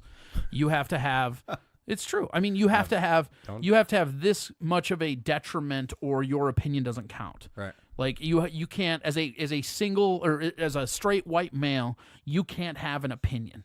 But the problem with that ideology that everybody outside of this country knows is that it's inherently flawed, because personal experience is anecdotal, and it always has been. Like, if you and I go into the woods and we see 800 bears, that doesn't mean there's more bears that year in the woods. Just means, holy shit, we saw a shitload of bears. Right. Our personal experience means nothing. I am a straight white male. I have no idea what it's like to be a straight white male in this country, because I can only talk about my own experiences and my own life. And that fulcrum of view is so narrow that you can never speak for other people on their behalf. And this is a fundamental concept that everybody I come across outside of America understands implicitly. In America, we're hung up on who you are or what your genus is matters, whether it's who you're going to oppress or who you're oppressed by. That's where the white guilt comes in. That's where the race wars come in. And all of that seems to be, not to go, I mean, I know it's filter-free America, so we can say whatever we want, not to go too down the conspiracy holes or anything, but it's just a hidden agenda for a class war that's always existed. And the class war is simply the proles versus the bourgeoisie. And the thing is, in our country... Would you agree... Would you agree to say, though, and I believe that. I do think that it's the results... There's only one ism in the world, man, and that's classism. No lie. Rich, poor. That's all it's ever been. Yeah. That's why racism is such a big deal in our country, is because when we freed the slaves, we kept black people down with Jim Crow laws. So we literally entwined them to the poor. So we they get enslaved everybody with tax law. correct. That's how we did Because that. that's what happens. Yeah. Rich versus poor. That's the only ism that exists. Here's the only thing I concern, because it's easy to say that, and you know, and I sense it too, and I feel it, and I know what you're saying, and I know what you're saying is right, but you can't dismiss everything that the people who are complaining and are saying, because some of those complaints are real. Now, You can when you go to other places. Those people are not complaining, and those issues are not butting up. Like it's we're like a unique example Sure. of societies, though, because I mean, Right. we had a significant slavery thing. We had a significant. correct. But we didn't have. But we didn't have. Kind of destruction. But that's such death, that's you know? such bullshit though. That's a cop out. We didn't have a significant we didn't have a significant slave thing in relation to Britain. Britain's nowhere near up their ass about racial politics as we are, and their slavery thing should have been the biggest. They're the reason there was a slave trade. It's because of how we handled it after, and that's directly on us. Well, that's still Most the other problem, places, though. most other places, they waved their hands and said slaves are free now, and then they were literally free. In our country, we said the slaves were free, but they still really weren't because of Jim Crow laws. Right. And on top of that, we also made certain financial obligations to them that were never fulfilled. Right. And even after they were free, there was additional discrimination, like, Sure. for instance, black people coming back from World War II, not being able to take advantage of the GI loans, Yeah. GI Bill Oh, loans yeah. to get housing loans. I mean, you could make an argument. You could make an argument from a legislative standpoint. I'm just saying there's more- Some black there's- people are still not free. yeah. I mean, you could make that argument all day. I mean, and if they are, that happened within the last 20 years. Right. You know, I mean, like there was still all kinds of legislation that like could fucking target minorities up until 10 years ago. Yeah. It's not so. You can't just black and white like it's one of this or that. You can, It's because not- here's what happens in our country. I don't know. I think it's easy for you to say. I It's think you're not. for a It's different easy. It's position. easy to observe and prove if you're a rational thinking human being. Watch, I'll show you. Go ahead. Okay. The main reason why it happens here is because we are being ruled by two different parties. Okay, two-party system, right? I'm with you completely. They thrive over taking the nuance out of important issues and replacing it with hyperbole. Right. I'll give you an example: abortion. Okay, if you're anti-abortion, you are anti-abortion. You are not pro-choice. You are not anti-life. You are anti-abortion. These catchphrases that are designed to take the nuance out of it and replace it with these catchphrases is something that we as a culture have been exposed to since at least World War II. And so from a societal standpoint, we are incapable of doing anything from a social justice standpoint but alleviate things to a this or that conclusion, because that's how all the information has been presented to us since at least the 40s. Okay.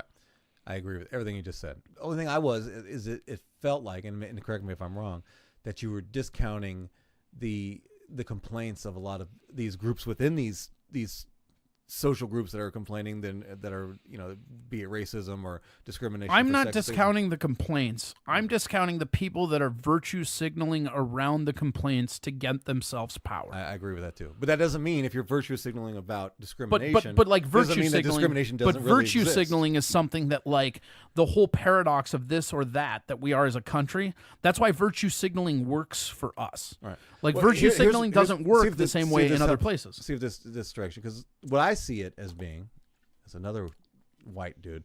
Yeah. What I see is We're really covering the bases here. Right, A couple white dudes telling you how it is. right. The power structure has run out of ideas about avoiding the problem. So now what they're doing, they have, you know, militarized the problem.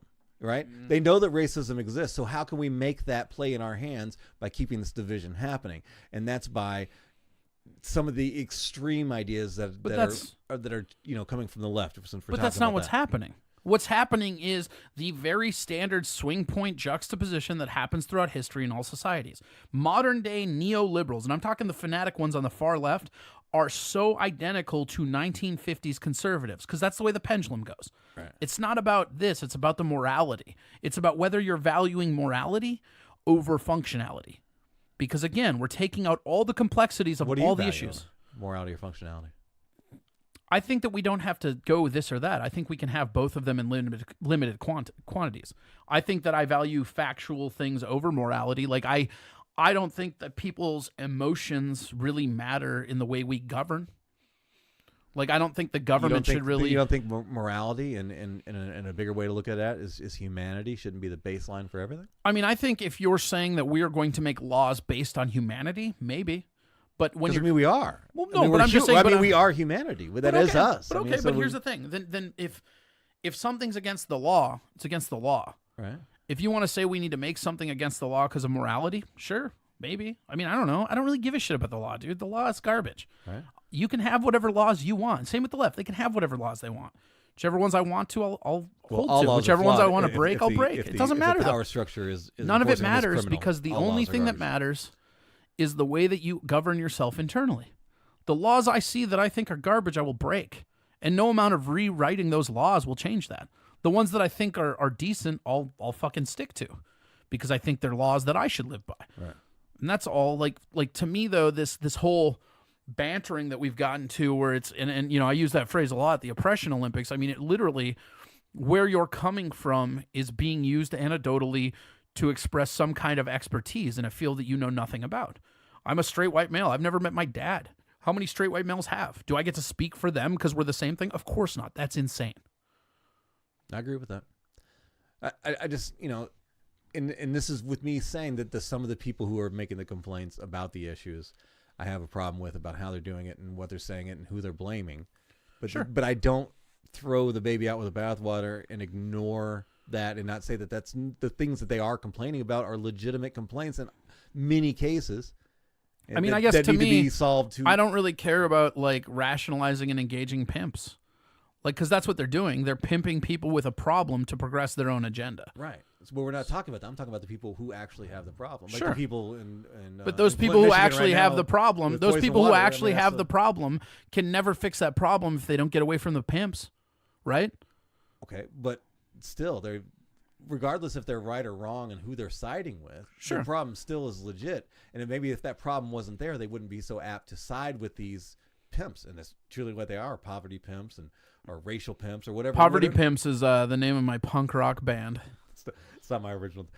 Who was it? There was a black conservative radio host out of Denver. Bullshit. Yes, he was a real dude. His moniker was the Black Avenger. Ken Hamblin was his name. That's great. And his and that was his. He used to call like Jesse Jackson. I don't know. There's another phrase that happened to. Conservative. I mean, like, that's supposed to mean you just want less government. The GOP has turned that into a religious slur. You hear conservative now and you're thinking whack job religion. That's not what that word means, and that's not what it ever has meant, because that's what we do.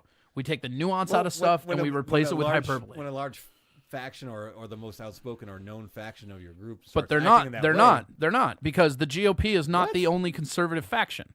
You have to count all libertarians, all reform parties. It was fucking religious. It doesn't matter. More people people in this country aren't affiliated with political parties. Only 40% of the people vote, and even less than that are registered. The Republicans do not represent one ideology of government, and they never have. Neither do the Democrats by the numbers. No. It's all nuanced bullshit. Well, yeah, because that's not who they're serving. I mean, that's no. all, It's because you can dismiss an entire ideology like conservative by linking it to one faction that's in power and their religious affiliations. Now, anybody that wants less government that says they're conservative, how many times do you have to explain you're not a GOP person when you say you're conservative?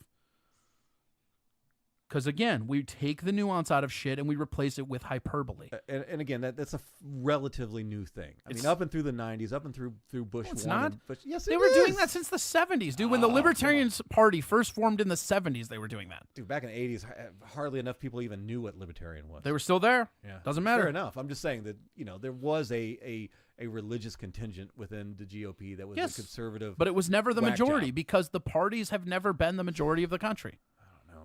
40% of people vote, and that's high numbers, and those numbers have increased in the last 30 years. It used to be closer to 20. Well, if you want to pretend that voting is legitimate, and when it comes to president, it's the only measurement we have for who's affiliated with fucking voting, right? Yeah. Or who's affiliated with parties. What other medium do we have? Signed up people, that's even less of a percentage. People that are signed up to a party versus people that are not. I don't have numbers on that, but I bet it's under 20%. These two parties do not have a monopoly on ideology, right? And much less do they have the most funding in the well, but much less do they get to cripple an entire phrase because of that. I mean, conservative does not mean anything religious, but that's all. That's what I'm saying. It goes back to it's We take these complex things well, and we the beat the conservative- minutia out of them. Okay, but the conservative, like the politicians, they're not stepping away from the religion. Of course not. Why would they? They're playing it Why in. would they? want If it. you have a bunch of people that they will want blindly it to be, they want it to be branded as of that, course they do. you know. Of course they do. Why else would they have tried to brand it and branded it like that? Of Right. course they want that. They also want us to be at each other's throats. They want us divided. Yeah. Because if the left and the right actually sat down and could disagree with each other, because that's what's really happening in our country right now. We've forgotten how to disagree with each other. And that's because nobody really interacts with anybody in person anymore. It's all through a screen, which has a partial point of protection and a little bit of anonymity. So instead of actually hearing anything or tough truths or anything we don't want to hear, the moment somebody hits that flag, we can block them, get them out of our existence, and then just carry on as if the only people that think like us are the only people that exist. Right. That's fair. I agree with that. I think it's a little more simplistic, though. I think it's just that it's a natural human thing. I always refer to the tribalism, you know. Oh, for sure. Tribalism's way easy. It's just it's comfortable to be within a group of like-minded people. Of course it is. And it's a natural drawing of the human, you know, existence to find that. And that's why we reward people so who I break the mold, like what your I'm saying is, Pryors, like your Hicks, the like your guys Carlins. who vote for conservative because they're in that group, or because vote for liberal because they're in that group, is just because those groups have learned to manipulate that, have learned to play into that. They know that's a human thing. They know that they can capitalize on it, and they create that adversary political atmosphere. And it's just it's just the ultimate way to control people. But it's always been control. That's all it ever has been. Just used to be different things. It used to be And this religion, right, it and used to this be and race, this it this used to be- uprising of social justice is literally just to control people. That's all it's ever been. That's all it ever will be. Oh, but see, that's so dismissive because of some of those complaints. Like I've You seen can- the you can complaints check it with out, my check own it out, eyes. check it out, Like I check it know out. legitimate things happen that You are can you can that find the complaints Black Lives valid. Matter have No, it doesn't matter. Listen to me. majority legitimate complaints. Sure, but why do they call their movement Black Lives Matter then? Why does it matter? Because they're Because- black lives that they because- want the world to know that they matter. Because the imprecise use of wording can do nothing but uprise No, your opponents. Bullshit. No, the people who don't take time to listen to how it's being explained No, and don't right. what they mean, Right. that's the problem. That's not the problem. The people will never. Like, the name people- of this podcast is Filter Free America, spelled with a K. And if you're dumb enough to think that it's some kind of racial, you know, and I've had people ask me that, are you racist? No, because they didn't take the time to ask me, and they Sure, draw but their own you conclusions. by doing that cut out a percentage of demographic. There will be demographics of people that see your show as America with a K and will never give it a All chance they're ever. saying, how's that the wrong Well, message? check it out. We'll take it with Black Lives Matter. Okay, we'll take your example. Okay, Black Lives Matter, right? That was never about Black Lives Mattering. That was about, hey, check it out. The cops are killing black people. That's what that movement was about, right? Okay. Agreed. So now, instead of actually naming it or anything, you used something very divisive, What was divisive? saying Black Lives Matter. That's not. They don't? I didn't say they didn't. I'm saying the name as the name of a movement, right? If your goal is to stop black lives from being taken by a cop, right? Like Black Lives Matter has implications that people who are against you will immediately apply to it. For instance, if somebody The only argument to Black Lives Matter is Black lives don't matter. No, the other That's the argument opposite. the other argument is that other lives don't matter. That's the other argument. No, they Yes. didn't say only Black Lives Matter. Doesn't matter. They don't say say- Black Lives Sure. Matter. They literally Everyone's- took something and made it inclusive for a certain group. All that did was start two different alternate movements: Blue Lives Matter and All Lives Matter. Both of those Of are, course, the problem and the people who Sure. support the problem are going to use any kind of tactic possible, and of course they're going to use that, and they're going to try to manipulate the message. if and they had everything been else. precise about their method, this is my hypothesis. If they had been precise about their naming of that movement, right? And even the person that was in charge when she's interviewed, she doesn't really. They don't have any end goals. The problem with the movement, I can't remember the lady in Minneapolis that organized a bunch of them here. Nakimi Pounds. Maybe, yeah, Pounds. I think Levy that was Pounds, it. yeah. Yeah. She has when interviewed, she had no end goals. Like she had when asked, she had nothing that they were actually striving for. How about stop murdering people in the street? Sure, that could have been a sentence that she could have said but didn't. Sure. Well, I've heard her on multiple interviews. I've heard on the radio station that I was on. I know her. Yeah, no, I'm not saying she's bad or anything. What I'm saying hung is out with that her at the if, protest at the 4th from a Street Precinct. semantical standpoint, if they had labeled Yeah, that but movement, you're- listen to me, listen to me, listen to me. come on. No, listen to me. Semantics is No, you're talking over me and not hearing what I'm saying because you don't. I'm hearing You're not. You're not letting me finish my sentence. How Go can you be ahead, hearing go me? ahead. I'm being a bad. Had host. you worded that more precisely, your counter group may have only been one instead of two. For instance, let's say you start out right away and say like, stop shooting black people, cops. It's not catchy. Right. I'll give you that. But like, who hears that and doesn't immediately go, yeah, fuck yeah? Because here's the thing. The people that are on your side are already on your side. By saying Black Lives Matter, you're using a term where the opportunity is there to polarize people who otherwise won't hear you that might if you had worded it differently. Because people make flash judgments like this. It's not like people look into something that you don't agree with and they're like, oh, let me research this more. That's not how it goes. I'm going to make you shit your pants right now. Okay. What you just said right there is white privilege.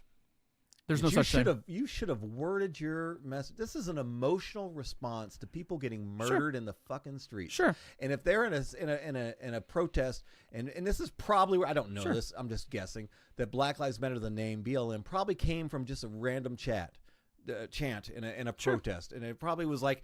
Because that's exactly the way America has been up until the advent of these cameras and these phones where these things were being captured, and to the degree that they were, Black lives did not matter. Because I grew up in the hood. Then you don't know then. Bullshit. I grew up in the hood. I grew up in the hood too, motherfucker.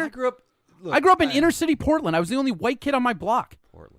Yeah, inner city Portland. Crips and Bloods, dude. Do you have to like drink 6 espressos to get into a gang there? Is that how? Oh, no, you have to fucking kill people and get jumped in like a normal fucking gang. Well, maybe you missed it. Maybe you weren't in the hood the days, but I've seen police attack black males. Of course. I've seen, for no other reason than being black. Of course. Right? It's a legitimate thing. Yes. They were treated as if their lives did not matter. Okay. Right? They were murdered in the street, and as you know, and then like you go back to the Chris Rock, or was it the Dave Chappelle joke? Whoever did one about just sprinkle some crack on them. That kind of shit fucking happened. Yeah. Oh, it's for legitimate shit. For sure. And because they're the economically disenfranchised, Sure. They weren't able to fight the cases that they had. Sure. You look at Iran-Contra and the CIA fucking shipping in cocaine into the hoods that not exclusively but majority attacked black families. Sure. There's been a war on black people on this in this country since this country started, and then we started importing black people for slave labor. I agree with all that. Okay, so you can't hold them accountable because they, an emotional response, they said, "I want my life to matter." Yeah, we want Black lives to matter. You got to appreciate that. That just I can appreciate the mobility. They're going to sit there and they're going to spread it around and like, well, should we get this approved? So because we got to make sure white people understand it. We got to make sure we take the time and make sure they say the right thing. Sure, no, because they're say what the fuck you want to say. Sure. I'm not. You can do that. Clearly, you can. They would get out there and say, "Oh, only Black lives matter. We got to kill all these white people." Then we're having a whole different discussion, right? But they just wanted to be held to a standard equal to what most people, you and I, for the most part, live under. Sure, but none of that excuses the fact that if you would have been more concise with the phraseology, who gives a fuck? The message is there. Because are you trying to get people on your side? Or are you trying to get people to understand that cops are killing black people? Here's what happens when I don't understand something. Sure. Hey, what do you mean by Black Lives Matter? But that's not what happens when like a racist dude that's going to look the other way doesn't fuck understand him. it. Then I don't sure, give a fuck but about his opinion. But these are the people you're trying to raise awareness to. The racist people? Yes. No, you're just trying to make the rest of the population who's not racist, who thinks that fuck black people have been complaining for about nothing, realize that this shit's actually happening. You find me one person that you won't diagnose as racist. Okay. You find me one person that you won't diagnose as racist that didn't know this was a problem leading into it. What are the amounts of people dying in the streets? I bet it's the exact same as it always has been. So you think that if they worded it correctly, all these racist people? I'm saying that if you word it, you know what? No. You said I'm saying that if you word it racist. differently, you might get somebody to look at what you're saying in a capacity that they never will, because your divisive name has them still against you as they were from the onset. So you want? Let me give you a better example. Okay, let's look at Blue Lives Matter. Okay. Fuck those guys, but let's just say like Blue Lives Matter, okay? Okay. Let's say you are blue life. I think it's cops, right? I don't really know much about it, but I know that that's another like anti. Well, I'm already they didn't word their message correctly, because they're not. There's no such thing as a blue life. They're human beings. Sure, but they were a direct reaction to the. They were a direct reaction to the imprecision of Black Lives Matter. I'm just attacking your I know, but you're not doing anything. Well, you're trying to put a snuck premise in while talking over to me and not letting me explain my position. That's what you're doing, and that's fine. You can do that, but don't pretend this is a normal conversation. Then you're obviously emotionally charged, and you're not really trying to hear what I'm saying. Oh, I'm going to be emotional. We should be. We should be. I agree. I agree with that 100%. I agree with that 100%. You know, I've seen so much of it with my own eyes. So have I, directly, man. So have I. But again, our views, it's all anecdotal. Nothing that we like. None of our experiences, which are very unique, I'm sure, really mean anything to the factor of we get to talk about we know all this stuff, because we don't. That's how personal experience works. Here's what I'm saying. Blue Lives Matter. Let's say you are a racist person in a small town. You don't even know you're racist. We know people like that, yeah? You know what I'm talking about? Like, my father's one. Sure. Okay. Your dad, right? Okay. Your dad. So Black Lives Matter came out, okay? And they literally were protesting because they wanted black people to not get killed by the cops. Good. I am for that. I am for them doing that. That's fine. Okay? Because of the way that they worded their slogan and their thing, a rival group came up to support the cops that is Blue Lives Matter. Okay? Now, if Joe Schmo, who doesn't even realize he's racist, is walking down the street and he sees Black Lives Matter and Blue Lives Matter, he's not even going to look into what they are saying. And the people that are on their side are already on their side. If you're trying to raise awareness, you can't block off people that are not on your side that could be swayed to your side. That's all I'm saying. And I'm not holding them accountable. I'm not mad that they did this. Obviously, it's an emotional thing and they want justice, and you get to do that.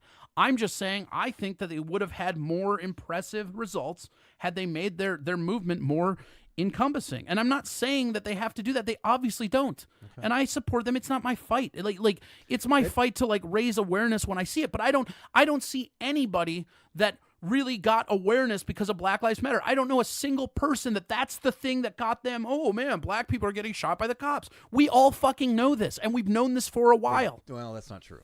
Okay. I don't think that's true. I think there's been so many people who I've talked to is like, you know what? I used to talk about this cop shit all the time, and I didn't really understand it, but that was back in 2011 when I started doing podcasting. But now I have people like, you were right about a lot of this. I think with the cop shit, it's more than just race driven. I think the cops are crooked, and the internet brought it to a point black where people, it becomes a focal point because they're the easiest ones to kill and get away with. Sure. Sure. That's why. But I mean, there's a lot of like brutality shit with them across a lot of like. A lot. It's not, it is a race issue. And again, that's because, like I said at the beginning, there's only two issues, and that's classism. It's a race thing. But race in our country is classism. It's only ever classism. And it's because we, with the Jim Crow laws, entwined black people into these stereotypes of poor people, even though they're not. I've known racist people who don't give a fuck about the economics of it. They just think that these are subhuman beings, that they're less than them as humans. But have you met those people other than in the South? I can't answer that one way. I'm sure I have, because I've seen some racist. I mean, I'm sure they exist. But what I'm saying is, like, first and foremost, like, the South is just its own thing as far as that shit's concerned. They're a little more laissez-faire with it. Yeah, I mean, like some of the worst racism I've ever seen in my life was in Nevada against Mexicans. Like the way they hate Mexicans is insane. Right. When I was in Alabama, the way that they would freely speak about how much they hated quote unquote darkies, like that was very offsetting. Because the thing is, in Minneapolis and even Minnesota, mostly, like, the kind of racism that's out there doesn't even really trigger, like, it doesn't even trickle in. You know that from where you grew up. I knew that from where I grew up. Right. It is starting to show its face, though, now. I mean, take the Fourth Street precinct protest. Right. BLM was there, and I was there for a lot of nights of that the shooting event that happened with the three guys. And I love that. Like, I get mad when protesters block the highway. Like, that bothers me on a level of, like, yeah, but nobody else did this. Maybe you're costing somebody their home inadvertently. Like, you don't know what other people's time is worth to them. And again, the thing that I, like, would always say is, like, with the precinct, good. Fuck those guys. Capitol Hill, good. Fuck those guys. Don't take it out on citizens, because, again, this is the problem with a lot of protests, is, like, they think that disrupting is the same as gaining allies, and it's just not. If you disrupt somebody's... What do you think protest is? Protests aren't meant to be convenient. They don't have to be convenient. They have to not make enemies. To be effective, they need to be inconvenient. They need to inconvenience somebody who's responsible or who answers to whatever the problem is. But they're not inconveniencing those people. Yes, they are. Who pays the salaries? Okay, of what? The police, the cops. Who pays the taxes? Oh, do you think those people? You think those people didn't get paid because people circled their precinct? That's what you think? No, but it pissed them off, and it drew attention to a thing that needed to have attention drawn to it. Sure. And I think that's the best way to do that. And that was always my argument for that protest, and why I always respected that protest. Well, the precinct one I'm for. The highway one. I'm talking about the highway one. Oh, because fuck that. If you're a taxpayer, you're funding this. Okay? And it's my same argument for the left and how they defend Obama and his bullshit. You're a fucking taxpayer. You're just as guilty of every fucking murder as everything else. That's such a stupid argument, though. No, it's not. Anybody that buys anything anything highly Yes. containable is supporting something shitty. Exactly. So Look at the we're chocolate funding industry. it. Just because we want to mentally absolve ourselves of responsibility does not mean that it cannot happen unless we allow it to happen. So As if a somebody majority of gets people, so if somebody the gets majority of the people evicted is the power. So if somebody gets evicted as a result, like nobody cares. That's the thing. Like pushing your suffering onto someone else is Who's okay. gonna get evicted because they got stuck in traffic? for an Any hour? single parent, if you don't pick up your kid directly on time, a lot of the times they will charge you more. Daycare is one of the highest expenses in the world. It is very feasible that somebody that shows up even 15 minutes late for a daycare, that is the difference between them making rent and not, especially on the lower percentile. My Number one, point is that you don't know what people's time is worth to them. Okay. Well, I also know that human lives getting murdered at the hand of tax-funded fucking law enforcement officers is pretty up there. So if you don't want your life inconvenienced, then maybe we need to stop. What if that person gets murdered on the street then? Are you okay with that? What do you mean? Like, what if somebody gets evicted because of this and then gets murdered on the street? Are you okay with that? No, what I'm saying is that's not right. But I'm saying that we allowed this condition to get to where it is. Sure. That yet now you don't care about the run over consequences. They as didn't long care as about people, it to a button. Sure. But then just admit that. You're in eye for an eye mode. You don't want justice. You want retribution. Admit that. Not a retribution. Well, you're No, obviously I want- okay. I You're want okay the with somebody. majority- You're I want okay the with population somebody. to take responsibility. You're okay with somebody that losing their house and possibly having crimes occur to them while they're on the street or something. You're okay with inconveniencing other people's lives and or possibly causing them harm because somebody else caused harm to somebody else. Like, that's not justice, man. That's vengeance. The only tool to fix this, and would it be a law enforcement problem, or we look at a bigger picture? No, there's no. Let me finish. Okay, Allow me go to ahead. No, finish. you're fine. Okay, is going to take a majority movement. Okay, it is going to take a majority movement of like-minded individuals to say, you know what, there's enough of this. We're done with this. We got to change this. Same with politics. Disagree. As long as we're fighting each other, the power is going to stay Disagree. in position. Okay, That's so dumb. How? Because that's not how it's going to solve. It's going to solve itself within 40 years. How? Diversity of breeding. We are a cultural mixing pot. Eventually, everything is going to be everything else. You're going to be racist against that guy because he's Chinese. You're also Chinese. Here's the thing. You can't. So we just get enough white cum and enough brown people, it's going to be okay. That's a horrible way to look at it. No, that's not. Look at the numbers of people that are being birthed of all ethnicities. So all the people right now who are just pick your minority who are being targeted by law enforcement. No, I'm not okay with that either. Then I didn't why say the that. fuck do they got to wait till we fuck our way out of it? Why can't do we have as to a have population- why do we have to have a giant fucking because you're saying, oh, this is the only way it's going to change. That's not true though. It's going to change in It's the the fact only that efficient way, no, and that's culture will change with itself. That's what happens, man. so wait it out is what you're saying. Well, no, check this Eventually- out. You can do whatever you eventually want. You'll be light-skinned enough You can to not do. get killed anymore. You can do. No, we'll be dark-skinned enough that everybody's not killing everybody, or we'll be fucking a completely different hue. This is what human. This But is. I'm saying, what about the people alive right now? So they just. But gotta wait it nothing you're out? doing is going to stop this. I mean, you can keep doing that, and that's fine. But look You know at the what's not numbers. going to stop it? What? Not doing anything. Sure. And that's what we've been doing Sure. for decades. Sure. For decades. Sure. We have. All right. So if we don't do that, and that's what we've got, we so worry about our other shit, and I'm guilty of this as well too. We're so worried about whatever our shit is. Yeah. Right? If you're really into fucking reality television, you Yeah, spend whatever our 6 shit hours a is, night we all watching- love it. Yeah. So if you take some of that time away and then invest that in helping your fellow human being not get murdered in the street by saying, hey, you know what? I'm not going to pay my Do you taxes. think I'm at not gonna this do anything point? until we solve this fucking Do you think problem. at this point you've stopped somebody from getting murdered? Have I? Yeah. I've literally stopped somebody from getting murdered, But do you- myself included. But do you think you did it through protesting? I think awareness. Yes or no? Yes. Okay. Yes, I think it has. Because here's why. 10 years ago, 20 years ago, there was less cameras, there was less people talking about it, there was less protests, Sure. and more people were getting killed and getting away with it or whatever, or the same number, whatever. But now since this drawing is the attention has been drawn to it, there's way more people in the movement than there was before. Back when I started in 2011, Why haven't the murder rates gone down then? the murder rate, crime has dropped. What are you talking about? Police killing individuals? Or are you talking Police about? cases and convictions, they're right about the same as they ever have been. Oh no, crime has declined steadily. Violent crime has declined steadily over the last 20 years. Any statistic you look at, all crime has gone down significantly. I'm talking about the court cases in front of a jury with like cops brutality. It's the same amount of number that it always has been on a median. No, because Yeah. because before the advent of all these cameras and shit, so many cops were getting away with it. There was nobody. I'm talking in the last are you yes, talking cameras. Like so, we're talking I from don't the think I understand 80s. your question. From the 80s, let's Okay. say, right? On a whole, the median of violent crimes that police specifically are getting convicted of is around the same it always has been. since the 80s. That's part of the problem if you're talking about conviction rates. If you're talking about the crimes that happened. No, I'm lots of talking about crimes cases happen. being seen in front of a jury, I mean, like cases of it. We'll never know how many murders cops have really done. I agree with that. You know, there's probably bodies not discovered yet. You know? They're guaranteed there are. You know, you look at some of the death rate as bad as Chicago is, and it is some legitimate complaints about the citizens there. The speculation about how many people cops have killed up there, and they just get away with it because no one's investigating. No, it's just another dead gangbanger.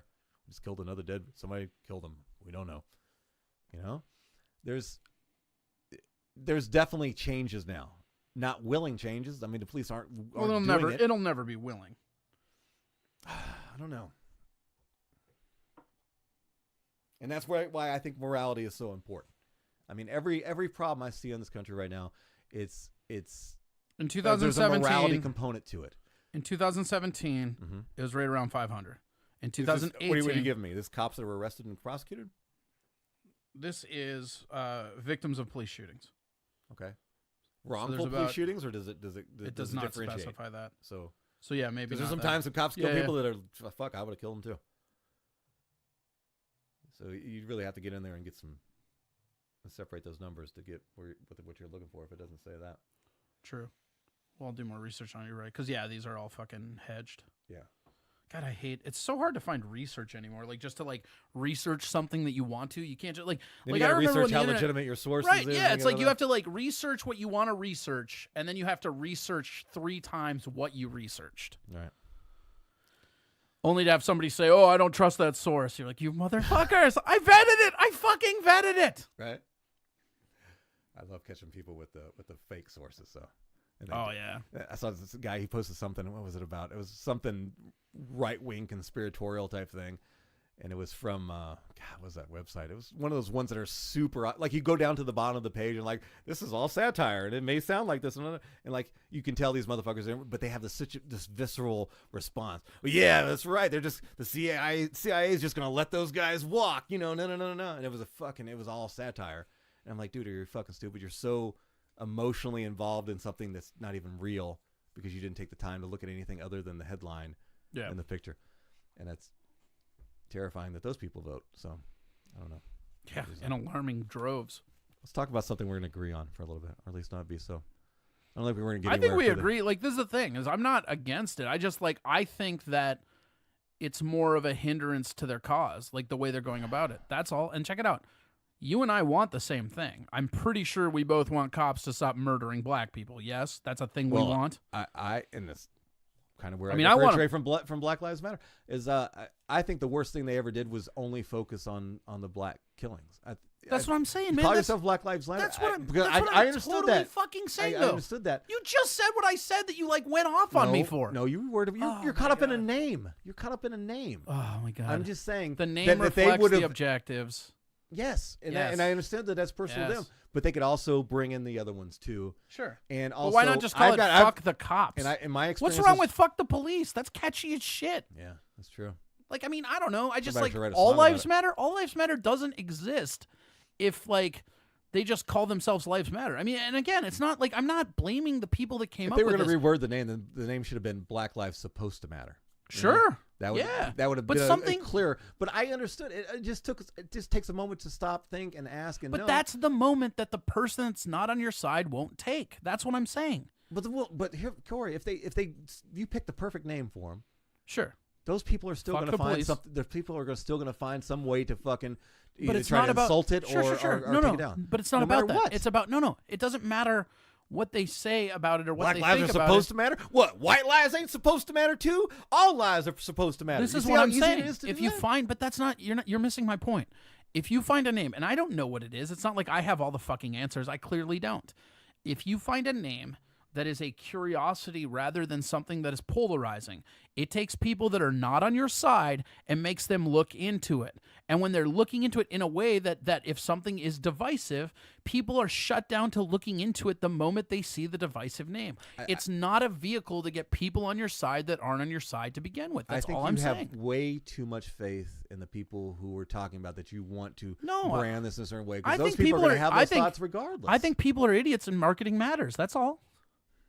Marketing to idiots is They very should have done it profitable. like McDonald's and they said, "Black people, I'm loving it." You know, that something like that. You know, make I it mean, sound let me hear catchy. the jingle first. Da, da, da, da, da. Don't kill No, I hate black it. people. I'm not down with that one. Okay. I think you could do better. 5 days without shooting black people. 5. I mean, I'm glad you agree with the not killing black people or I anybody know, no, else. the end goal is the same. Like the thing is that a lot of the times, and I see this across the board. I mean, Black Lives Matter is the most weighted and polarizing one for sure, but like you see it across the board with a lot of people. Like But why is it Antifa. shouldn't be? It shouldn't be. Because our society It should be the most obvious one. beats out, those beats people do out the matter. nuance of complex issues and replaces it with hyperbole. Okay. That's what I agree with happens. you on that. I mean, there's, Yeah. there's manipulation left and right, And that's what it is. And like I said, it just and both it's literally left and right. and the center. I don't know. You're all up in arms now. I like it. I got Papa Bear all poked with a stick there. I get emotional, man. That's what I do. It's an important issue to me. I've just seen so much. Yeah. And I've seen it. I have too, man. From the angle of growing up and being a fucking crack dealer and doing crimes and had a lot of interactions with police, and I've seen it. Oh, I've seen it all the time. It's like I've seen dude, here in Minneapolis. I saw the first racist thing I've seen by a Minneapolis cop was I was at my buddy's house over in Tangletown, which is North Minneapolis off Broadway, and young kid, 16, 17, and he had a warrant, whatever. They arrested him, had handcuffs on him, and he talked shit, and he fucking punched him in the ribs, like 3 jabs in the ribs, handcuffed on the back of the police cruiser in front of everybody, like it didn't fucking matter. And this is well, and every 2001, white 2 kid, or 3, something like that. every white kid that's ever grown up or hung out or been around any kind of inner city black environment knows when the cops come, you're the one holding the drugs because you're the only one they're not going to check. That shit happens for sure. And it's trash. It's true. Whoever that comic is that had, or there's multiple one, I got to have a black friend with me or a white friend with me in the car. Yeah. I mean, but that shit goes both ways though. I feel like for me, it's like, all I have to do to get busted would see a black cop because, like, my whole life, I've never had a black person narc on me. Right. Like, all my black friends, like, the one thing you don't do is narc. So, like, I mean, I fucking, like... I don't know. There's just a lot of snitches in the hood now. Things ain't the same.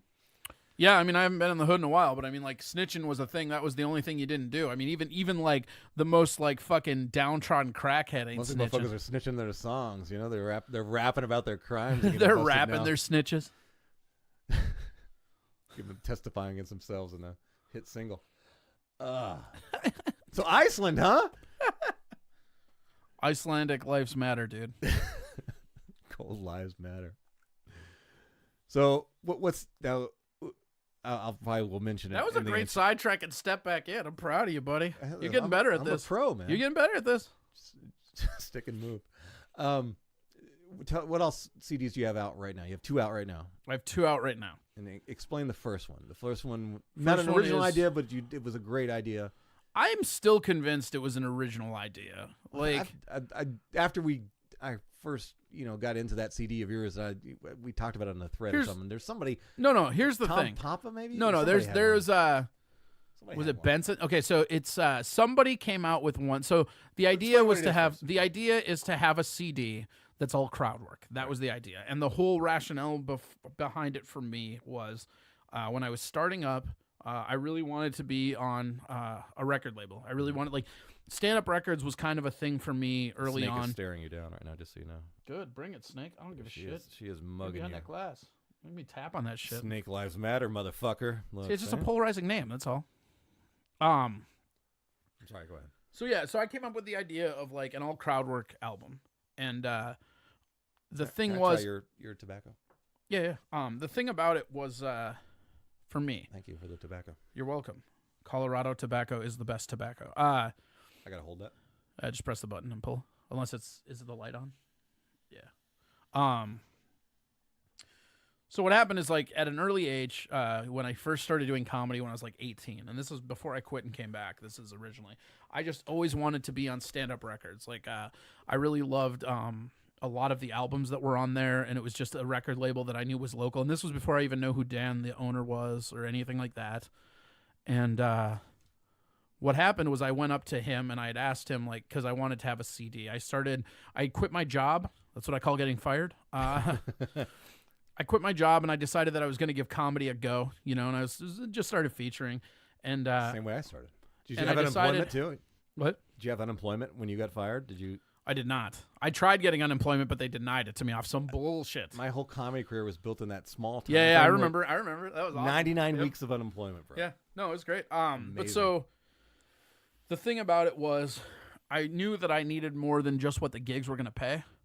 So I wanted to have merch, like just to have. And I had done the run of T-shirts for the El Willy's Viva, but I fucking hate T-shirts. I just don't like them. They sell all right, but like you never seem to have the right size. I don't know what it is about T-shirts, but no matter what T-shirt you bring, you will have the wrong size. Like if you bring in some double XLs, everybody wants smalls. You bring in smalls, everybody wants XLs. The XLs and larges are gone immediately, and there's nothing you can do. And it's just you always end up with like 5 or 6 dozen shirts that you're just not going to use, and it's just trash. So I decided I wanted to do an album, and I approached Dan, and I said, hey, man, I want to do an album. And Dan told me I wasn't ready, which, if I'm honest, hurt. Like that was kind of a gut check to me. I'm like, fuck How many you. years were you? Let's see. I mean, I don't know, I guess. I would have to see what year. Here, hold on. I can tell you exactly, because I just have to look at what year that album came out. This break was brought to you by Corey Fact Checking. Hi, it's me. I'm Corey, and he's using the fancy i10. I-10, yeah. Is that what it's called? It's a very top of the line iPhone. Yeah, I like what you're doing there. It's pretty good. What happened to their stock? Why did their stock fall like that now? It's like they're tariffs, bro. I don't know. Is that what it is? I have no idea. Let's see here. iPhone lives matter. They should really. What's wrong with iPhone? You got problems with that too? Stupid jerk. Yeah, it's made by children. Good. Like everything else is. Well, those lazy children need to get to work. It's about time they had a job. Right? Let's see. It doesn't say the copyright date on this. Whatever. Excellent podcast right here. Well, whatever, man. Fuck off. Nobody asked you. You motherfucker. I'll kill you. Bentley, do you have an opinion about? Yeah, come on. Oh yeah. God, you just can't. You can't edit. That's the problem here. Right. You don't have the. I know. I don't like to edit. That's the thing. Okay, let's see. So it got listed on the 15th or 2015. So it probably was about. Well, see, 4 years. It doesn't really count for that because these are like their no. I'm figuring it out. Hold on. No, I'm saying, but it wasn't like that was what year you recorded it because these were all. I know. I can trace back how long I was in based on the release of the CD. Shut the fuck up. God, okay. I'm looking at the easy answer. 2015. Back that up by probably 2.5 years. So probably had the idea 2010, 2011. So I'm probably 3 to 4 years in at this point. And that's where I decided like I wanted to record an album. And Dan told me no. And it really was a gut shot, and it kind of like it didn't hurt, but it stung where it's like, whatever. Did you go in asking because you wanted to record a regular album? Yeah. So you didn't come up with the idea. Yeah, that's what all this was, right? Is I wanted to do an album, and he told me no. Gotcha. So then I was like, well, I still have to make money on the road, but I don't want to burn any of my material because I still want to record with stand-up. I want to be on stand-up records. Right. So I came up with the idea because I had been known for my crowd work. So I come up with the idea of like, oh man, I think I can do just a crowd work album. And what's really funny is it's like Doug Benson or somebody that's a name came out with it like 6 months before I was done. Okay. Right? So I guarantee you that person had that idea after me. They just had more fucking resources, so they were able to fast track it.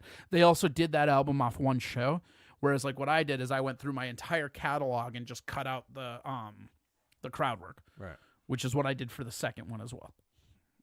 Which is great because and that's such a better idea anyway. If I would have recorded all my sets that way, I would have done something like that too because you made your first album without burning any material. And right? My third one. In your third one, it hasn't come out yet, right? I mean, it's in though. It's done. Yeah, like it's done. out of my hands. It's right. done. Yep. So it's 2 albums you created without burning any jokes. Yeah. Versus 2 hours of material. Yeah. That's such a good idea. I mean, the whole thing with that was like. Are they easy to pitch? How do you pitch it when you were talking to a crowd after a show or you're in your pitch part of your set? They're easier to pitch now than they ever were. I mean, what I used to do before is, the big pitch aspect that I would give them is like, hey, if you like the show, get the CD. Nothing on here you've heard before, and I would kind of leave it at that. Oh, okay. You don't get into the nuance of what it is. Not really. But what's really cool right now is going to places, and I have 2 CDs, and one's called Jokes and one called No Joke, and I can literally go, yeah, this one has material, this one doesn't, and that makes them easier to sell. Right. And then you sell them for fucking 15 or 2 for 20, and everybody will buy. It's so weird. Nobody will buy a fucking CD for $10, but everybody will buy 2 CDs for $20. I don't understand it. It's the craziest thing I've ever seen. You don't do the discount of the 15? No, I do. Like they're 15 a piece, but I'm saying back when I only had one, okay. I would sell that one for $10. Gotcha. Nobody would ever buy a fucking CD for $10. But once I got 2 and I gave them a deal within it, that's when people are fucking into it. It's just really weird. That's impulse buy type thing, you know? Yes. It's always a discount thing, and that always helps. And I think that's why merch works for comedians too. It's just it's that souvenir, something they can take home. Well, and it's also supporting. I mean, you see a stand-up comic, you buy their CD, you're supporting them. Right. You're helping them out, especially if you're in a small town. They need gas money, whatever it is. Yeah, that's absolutely. If you're a fan of a comedian, if you got the opportunity, buy the CD from them. Well, personally, especially with the fucking pay they're rates. going to make the most money from it. If you're like a famous comic, it's not the same. But if you're just Joe Schmo on the road, I mean, the price of comedy hasn't changed since like the 70s. I mean, feature acts were getting paid $300 on the road in the 70s. Well, the 80s boom, that was different. No, the 80s, dude, the price never moved. Oh, dude, they were making. They had Tom was somebody that during that time there was MCs making $1,500 in a weekend. I mean, I guess. I mean, that's like that's when comedy Tom was would know. crazy. Tom would know better than I would for that era, for sure. Right, but right. I just that's from everything I've read Yeah, and heard. Scott Hansen said the same thing. It was just that in that 80s time, it's such a high demand. Everybody was Sure. doing comedy. Well, maybe it just came back down to the normal prices, but the normal prices of what we're getting paid now for comedy is the identical to what it was in the 60s and 70s. Well, in the 60s and 70s, $300 is correct. Way more powerful. That's what I'm saying. Right. And so it went up with the inflation, and then like in the 80s, and then post boom came back down. But like what I'm saying is that buy merch because the wages hasn't changed for the comics. Okay, gotcha. Plus, that's just the best cash they can get. It's just that's the best cash they can get because it's just theirs. It's there. So you got that. You've got a regular CD out. That's the No Jokes, and you've got, or excuse me, that's the crowd rap one, and you got one called Jokes. That was your most recent release, and that's a full regular comedy album. Yeah, Jokes is a 45-minute comedy album that was recorded at Sisyphus Brewing Awesome place. 2 years ago. Right. How many albums have been recorded there now? A bunch. Hopefully all of them eventually. I was just there for who's? I mean, that was always me and Sam's vision when when we we there for his recording and for who else was that? Oh, Chill. Yeah, I mean that was always me and Sam's vision of that place was just to have a place where people can record. I've talked about your room a lot on this podcast. Sure. I'm such a fan of it. Sure. And it's just the perfect comedy room but a smaller I always when I describe it on the podcast I always say it's like a mini Acme. Yeah, it's got everything that makes an Acme a great comedy club. Our goal was never to be bigger than Acme. It was to be the next best thing. Right. We literally went about it as if to think like, what if Corner Bar was Acme? And the thing that we really had going for us with that room is that we were building it from scratch. Like we could do the floor plan. Everything about that room from the ground up was made for comedy. And that's why, and Sam gets all the credit for this. Sam is a brilliant guy that always sees beyond what the booms are. Sam knew that comedy and breweries were going to be irreparably linked years before it happened. And that's part of the model of what he was doing. His whole model of breweries are all over. Of course. I mean, hell, there's like 4 or 5 breweries that run comedy opposite us on Thursday in this town. Really? Okay, yeah, Flat Earth, yeah, all those. Yeah, not to mention the rest of the week. I mean, it's a very, very logical mesh. Right. Like that's a very logical thing to just have connected with it. Yeah, it's a good dude. Is he just like a super comedy fan or what? He was a stand-up. He did? Yeah. When did he do stand-up? I don't know. Probably when you were quitting. If you don't know him. No shit. No, I knew him. That's how I met him. I met him originally. Like he was doing some of the New Kids shows. Okay. That's weird. Yep. Good for him. I remember we were sitting. One of my favorite stories to tell. He hates this story, but I don't care. We were. I was over at his house, and he was brewing beer at home. And this is before Sisyphus. This is before any of that, right? He's creating his first beer. Well, he always brewed at home though. He had like a little kettle, and he just liked making beer. It was just ever since I've known him, anyways. I don't know when he got into it, but so I him and I were over at his house. And he's like, yeah, come on over. I'll show you how to make beer. And the big joke with beer is that when you're making beer, it takes like, 6 or 7 hours to boil it down or whatever it is. But most of that is waiting. So making beer or coming over to make beer with your friends, I'm doing air quotes, is literally you and your friends getting drunk, where every like 2 hours somebody has to get up and do about 5 minutes of work. And like the big joke is we're sitting there, we're drinking, we're smoking, and the big joke is fucking, what now? And now we wait. What now? And now we wait. It's just this running joke. And so we're making this beer. We're smoking some good old Denver tobacco. Right. And he had some of his other brew that he had in a cooler, and he gives me a bottle. He goes, here, try this. I made this, okay? And so I opened the can or bottle, I forget what it was. I opened it up, right? And I'm holding it in my hand, and I literally am just going, don't wince, don't fucking make a face, because up until this moment, every home brew that I've ever had was the worst beer I've ever had. It's crazy. Like most home beers are the fucking worst. Like they're so fucking bad. It's crazy. Right. So like I have it. He's like, try it. I'm like, okay, don't fucking wince. Don't anything. Right. And I take the beer and I take a sip back and I'm like, holy shit, this is actually good. And I take a big old gulp. I'm like, fuck yeah. And I set it down and I go, holy shit, this is really good. And we had a joint of tobacco and, right. He looks over at me with the joint in his hand. I go, man, this might be the best home brew I've ever had. And he goes, that's a weird way to smoke a cigarette. Yeah, man, I'm going to open up a brewery. It's going to have a comedy room, and you're going to be the house MC. And I just said, cool, that sounds awesome, And it's just like, it's so funny because, like, you just never know what's going to happen in the world, I mean, I've had a million conversations with a million people over a good Denver joint of tobacco where people will just tell you, man, I'm going to get out of this town. I'm going to fucking do this and that. I'm going to fucking, and it never happens, ever. Right. But then he fucking did it, man. Yeah, it is. It's actually really good beer. And the cool thing about all of it is, like, as he was building it, he asked me for feedback in a lot of stuff. And like, like what should we have for the backdrop? I'm like, brick fucking wall, man. It's got to be a brick wall, and just like, oh, so that wall was put in special. That just wasn't part of the building there. That, yeah. Oh no, shit, what? I didn't know that. Have you never looked at that wall? You don't see how it's like it just. Next time you're in there, no. Next time you're in there, look at that wall. It's all drywall except for the part that's brick. No shit. Yeah. Okay. He put that brick in himself. That's fucking awesome. Yeah.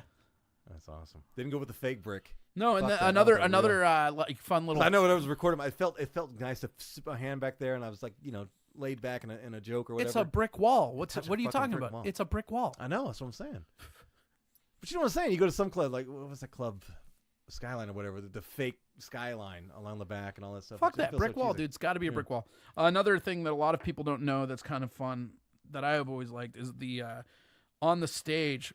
There's a wooden Sisyphus logo that's on the back wall. Yep. That's the original stage from when we used to do the shows up front. Just cut out of that stage. Yeah, like so when we built the other stage never got used. Okay. And it was made out of wood. Sam made the original stage, and so he took a circle saw. And if you look, you can see how it's not quite cut level because he did it freehand. But he just cut the logo out of the stage and put it up there. There's also, like, if you get up close to it and really look, you can see some footmarks and stuff. But that was the stage when we were up front. That's fucking dope.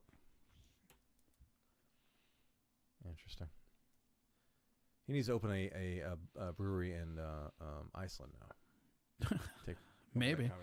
I mean, I don't think I think he's just gonna like fucking sell out eventually and run away. I mean, he's kind of a nature hermit. Like he will disappear into the woods at some point. Really? Oh yeah. I like that guy. Is he a Sasquatch guy? Is he a Bigfoot? No, but he's big on mushrooms. He collects mushrooms. Like he'll go out hunting for mushrooms. He usually 5 grams at a time. No, he trained Albert to find morels or some shit like that. Like he'll go out into the woods and go fucking find mushrooms. Man, it's like a thing. Everybody does cooler shit than me. It's because you're too busy protesting, bro. Mushroom lives matter. Corey, we're deep in this. Anything else that we missed that you want to mention? You got. Let's talk about your CD, so I don't have to mention it in the intro. Okay. When's the next CD's coming out? Is No Joke 2? Yep, No Joke 2 is the next one on the docket, and that will be another crowd work one. More crowd work. What era of crowd work is this? What year? So as of right now, through the tape. So we were talking about the tape thing, Mhm. right? So every time I go in, it's delving through the material, and I am at this point. I'm coming up on At the end of the night, like you get off and you do a set, do you just immediately go to that tape now and just say, okay, where's the crowd work? Take it off and then put it in like a crowd No. work file. I should do that. It would make my job a lot easier when Right? the That's editing what I thought comes you would up. do, is like No, I mean, So you're constantly making albums. ideally, that's what it would be. But Yeah. what it ends up being is I'll be your business when my partner. phone Joke's gets free. full, Right. I dump it on a folder in my computer, and then I also dump it on a backup hard drive that I have. Smart. And then when No Joke comes around that I have to do it, I just start delving in. And so I have one file on my computer that is unsorted, Right. and that's where all the audio files are. And then all the other audio files are venue specific. So Are I you can still look doing at. off your phone? Are you on the recording? Are you? Yeah, I mean, the thing is with my phone is like I have an Apple X, so like they're getting the quality of recording off the phone is getting better year by year. Have you seen the little handheld version that Zoom makes? Yes, I have. And the sound quality, Yes. that's fucking dope, Yes. man. The thing that I don't like about all that, because I have that exact same Zune H6 at home, and I bought that because I was going to get a microphone compressor, a microphone switch, and then another. So like the idea was I could go into any venue, switch it directly in, so that I would be going through that, so I could be recording it every time. But the thing that I find is that no matter what the piece of like recording instrument is, there'll be times where I just won't have it on me. My phone is something that I will always have on me. Fair And the thing about me is at this point, I'm 10 plus years in, like I'm 10 and some change. Like 10 was in September, so like almost 10 and a half. Right. And I probably have close to 98% of all the sets I've ever done on tape. Jesus Christ. Because I've always, I mean, like I think I started taping them about 6 months in. And then from 6 months to now, I've probably missed 30 or 20 maybe. And that's just because like the recording didn't hit record the way I wanted it to, or it got full or the battery died. I mean, there's shit that happens sometimes where you lose them. Right. But for the most part, I have every set that I've done. Did you ever have like a killer crowd rap interaction go on down and you didn't get it recorded and you're like, fuck, that would have Yeah, been. oh, of course. Yeah, I mean that happened a bunch actually. And what happened early on for me, and you know that because you remember when we started, was like I was really, really good at crowd work early on, and I was really bad at writing. And I'm still bad at writing. But the thing about the crowd work is that it was just something that was there. And if I didn't record it, I wouldn't get it. And a lot of my material and a lot of my jokes, I write on stage. So I record because I will go up there and I will just stream of consciousness say what I'm thinking about. Right. And then sometimes I'll hit an idea that the next day I can go back, review the tape, and then write punchlines for it. And that's where I find recording really helps. Like Yeah, if anybody's not, because I started way late. I was like 3 or 4 years in Sure. before I started recording. And Yeah. I should have way sooner, because you're right. A joke changes. One word can make or Yes. break a joke. Right. And if you don't remember that one word, one or how you word, say yeah, it- or one angle. And the other thing is that I don't want to ever be in a position where when I'm on stage, I'm worrying about that. Like to me, stand-up comedy it's like three faceted. You have the writer, you have the performer, and you have the editor. And those three things must exist completely isolated from each other. The writing has to be written because it's a good joke, not because you're writing for how you can deliver it. The performance has to be in the moment for the crowd, not because you have good material. The editing needs to be there to make the best performance and writing merge, not because you can edit this into an album at a later date. Right. Even if those things can happen, you know? And that's kind of the thing with That's recording. insightful, man. That's really good. Good for you. I mean, this is You're smart. my profession, man. I mean, I've studied this my whole life. I mean, if you look at Facebook since the very beginning, it says student of comedy. It's never said stand-up comic. That's libertarian student of comedy. It doesn't even say libertarian on there. It fuck probably with does actually. I bet it does. But yeah, I mean, the thing is like You don't have like a what's their sign? It's the porcupine. What the fuck? yeah, porcupine. You They got a that porcupine. tattooed on you yet? Is Not it- yet. Okay. I've been thinking about it. Really? They also do the rattlesnake. That's technically them too. They don't tread on me, Oh, rattlesnake. Man, I haven't done it. I probably won't. But no, it's too much commitment. you were asking me, so like with the no jokes, Yeah. it's literally just I dump those files and then I sort them. And so if you look at my master comedy file, which is just Corey Adam comedy on my computer, it's every venue. So it like says Grumpies, and I can bring that up and I can listen to a set from fucking 11, 12, 2010. and I can cross-reference it that way. And because I'm doing it by venue, often it's probably like hearing them for the first time. Some of that stuff. You probably I mean, like what's really interesting. What's Really interesting is this time around. So when I did it the first time, when I did No Joke the first time, the files that I had were very close to what was current. So like there were sets like my mom died. I want to say that I did that track after I did the first initial edit of No Joke. And then I was like, oh, this is fucking awesome. We're throwing this in here. That's the closer or whatever, right? So as that became what it was, that like there wasn't much room, okay? So then the album took me about 2 years to make, and then it came out that year. The next year was an off year, and then I made Jokes. So we're talking, backlog. So now this time I come in and I go through it and we get all the stuff we need. And we are through April or May of 2014. So from that date in 2014 to current is all the stuff that I have to go through that's not on that first CD. Wow. Or on that second CD.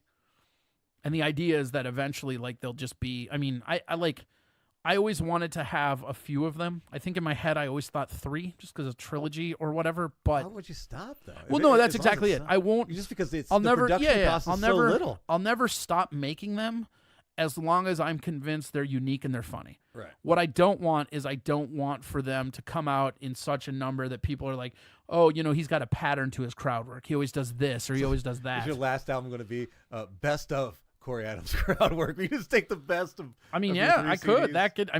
That could be it. I mean, like, the but right now, CDs were actually just a filtering system. Right, and that's why the Iceland album is probably going to be called Jokes on Ice, because I like the format of it right now. But that's not to mean that I will continue to like that. I mean, part of the best parts about being an artist that's making your own stuff like this is literally you can decide the rules. Right. I mean, like my record contract, I think I have an option for like 10 or 11. I mean, I signed because like stand-up's what I wanted, right. And the thing is like Dan is one of my friends, and the record industry is full of fucking monsters. Like at the end of the day, to know that like my friend is the person representing me and I don't have to worry. Like people look at like record contracts and they're always like, oh, I want all that money. But it's like, yeah, but if somebody steals my material, now instead of trying to battle them out of my funding, I have a whole record label that'll do it. Like, right. I have all this stuff that's there. And more importantly, it takes that worry off my docket and I can just focus on it. And that's where, with a lot of work to release an album. So yeah. It is. I mean, it's surprising. And no joke, like, because I don't even know if I got into that, is like, I didn't want to waste any of the material. So I self-released it. I mean, I kickstarted that originally. Oh, and that, like, it was coming out. Dan picked it up after the fact. Is that? Oh yeah, I had it all pressed at the end. What? Someone had this that he ended up backing you. No, so what happened? What happened is I kickstarted. Oh, you did do a fundraiser. Yeah, I got it all started. I used to do a lot of and then I remember like he was like, I heard you have this crowd work album coming out, and I'm like, yeah. He's like, well, you didn't tell me that you were doing that. And I go, yeah, you said I wasn't ready to record, so I was doing something else. And he's like, well, do you care if I hear it? And I'm like, yeah, I don't care.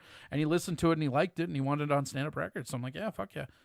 And that's the thing with the lesson from that, even Iceland. I mean, like nothing in life, no matter what you're doing, is going to get there by being stagnant. Even Black Lives Matter will tie it into everything. No amount, like I can sit here and nitpick the title all I want. No amount of change is going to happen by people doing nothing. That's absolutely true. You have to do something. And it's true in any facet of your life where you set a goal and this is what you want to do. The moment that you are for sure never going to achieve your goal is the moment you stop moving in any direction towards it. And it doesn't always have to be forward. Sometimes going backwards is forward. Sometimes going to the left is forward. You don't know, it's like Sam at Sisyphus.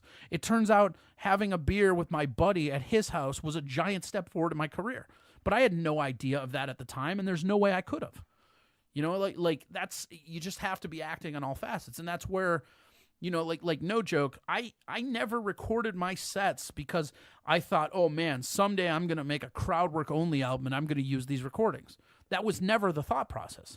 The thought process was, I'm writing better on stage, so I need to archive what I'm doing so that I can keep the performer, the editor, and the writer separate. So right. I can do this because that's what it will be. You seeded the gold mine you discovered later. Correct. I use every part of the Comedy Buffalo. That's right. That's a good job. So that one comes out. You don't have a release date for that. We're thinking for the which one? The Iceland one? Yeah, the Iceland one will be either what? Jokes on Ice, right? Yeah, that one will either be later this year or next year. I mean, my goal is to try to come out with an album a year, because with the Crowdwork album formula, if I indeed stick to this, it should allow me 2 years. 2 years of writing and hitting mics hard should be enough to come up with 45 minutes, right. I think. I feel like the greatest people, like your Louis C.K.'s, your Carlins, even Chappelle when he was on, they did it in a year. So to give myself double that seems about right. Yeah, sweet spot. Cool. Anything else? I mean, I don't know. The DVD and special will be out there too. What's the DVD? Oh, that all comes out together. That'll all come out together probably. And then there's still the special for Jokes, which hasn't been released, but that was all recorded as well. There's a special for that. That's the one. It's Sisyphus. Yep. Okay. Sweet. All right. Well, cool, man. Thank you for talking with me about Iceland and then arguing with me about how much you hate black people. I actually love black people. Just kidding. And I love white people. I love all people. Yeah, I bet you should have clicked right then. Thanks for having me. Please, how many episodes of the show have you done? Altogether? Or yeah, altogether, totally. I'm creeping on 150 now. Please wait another 150 to ask me back, you piece of shit. Okay, fair enough. Bye, Corey. Wait, what? What? I was kidding. I love you. Can I be on tomorrow? Yes. Yes. All right. Let's have some more tobacco. All right, there we go. Another episode in the book. There we go, right? You like that? That was a good one, right? A little bit of everything. If you like some geographical or social information on Iceland, boom, got it covered. You want to know what it's like to perform and record comedy in Iceland? Boom, there you're going to go. If you want to know what an angry, smelly Italian gentleman yelling at me sounds like, there you go. That's all included in there, right? You get all of that stuff in this one episode. I hope you enjoyed it. I hope you like it. I forgot to mention Corey's website in the first part, so yeah, sorry, Corey. But we're going to mention it right here. CoreyAdamWasTaken.com. CoreyAdamWasTaken.com. One more time so it sticks in your brain. CoreyAdamWasTaken.com. That is his website. There you go. I'm going to put it in the information on the episode too, just so nobody misses it or whatever. But just, Corey Adams pretty easy to find. Just, listen for a screaming Italian gentleman. Pretty sure it's going to be Corey Adam every time, every single time. But thank you for Corey coming into that. I love you to death, buddy. And I'm glad we got to argue and have fun and do all that cool stuff that we did in that episode. And one more time, thank you to the sponsor, simplewebsite.us, simplewebsite.us, simplewebsite.us. Go to them if you need help building a Squarespace website.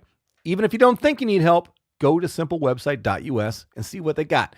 They got stuff they can offer you. They got some free tips and tricks and all that stuff too. So just going there is going to help you out. You don't even have to spend a dime. But if you want them to build a website for you completely using Squarespace, they will definitely do it. Boom, there you go. Anything else? I don't know. I need to hurry up because I got a bunch of episodes to edit tonight, like 3 or 4 of them backed up that I haven't been able to get to because of the knee injury I mentioned before. So prepare. There's going to be, after you listen to this one, there's going to be like 2 or 3 more coming out pretty quick. I'm not gonna mess around. I'm gonna try to get a lot of content out there and try to make up for my delinquency. So I apologize for that. I love you guys. Take care of yourselves. Take care of each other. Try to find the humanity in your enemy right now. Whoever your enemy is, whatever that is, whether it be a political enemy, social enemy, whatever it is, appreciate the humanity of your fellow human just as the baseline in life. I think that's something right now, considering with what's going on culturally in the world. I think that's a great starting position for all of us right now. So try to do that. All right. Also, don't forget to make sure you spade and neuter your pets and children. Keep seeking the truth, and I will see you in the next. Not going to see you. I'm not going to see you. It's not a video. I'm going to hear you. I'm not even going to hear you. What am I saying? You're going to hear me. Hear me in the next episode. Probably going to say some dumb shit like I did just there. Whatever. I love you. Bye-bye.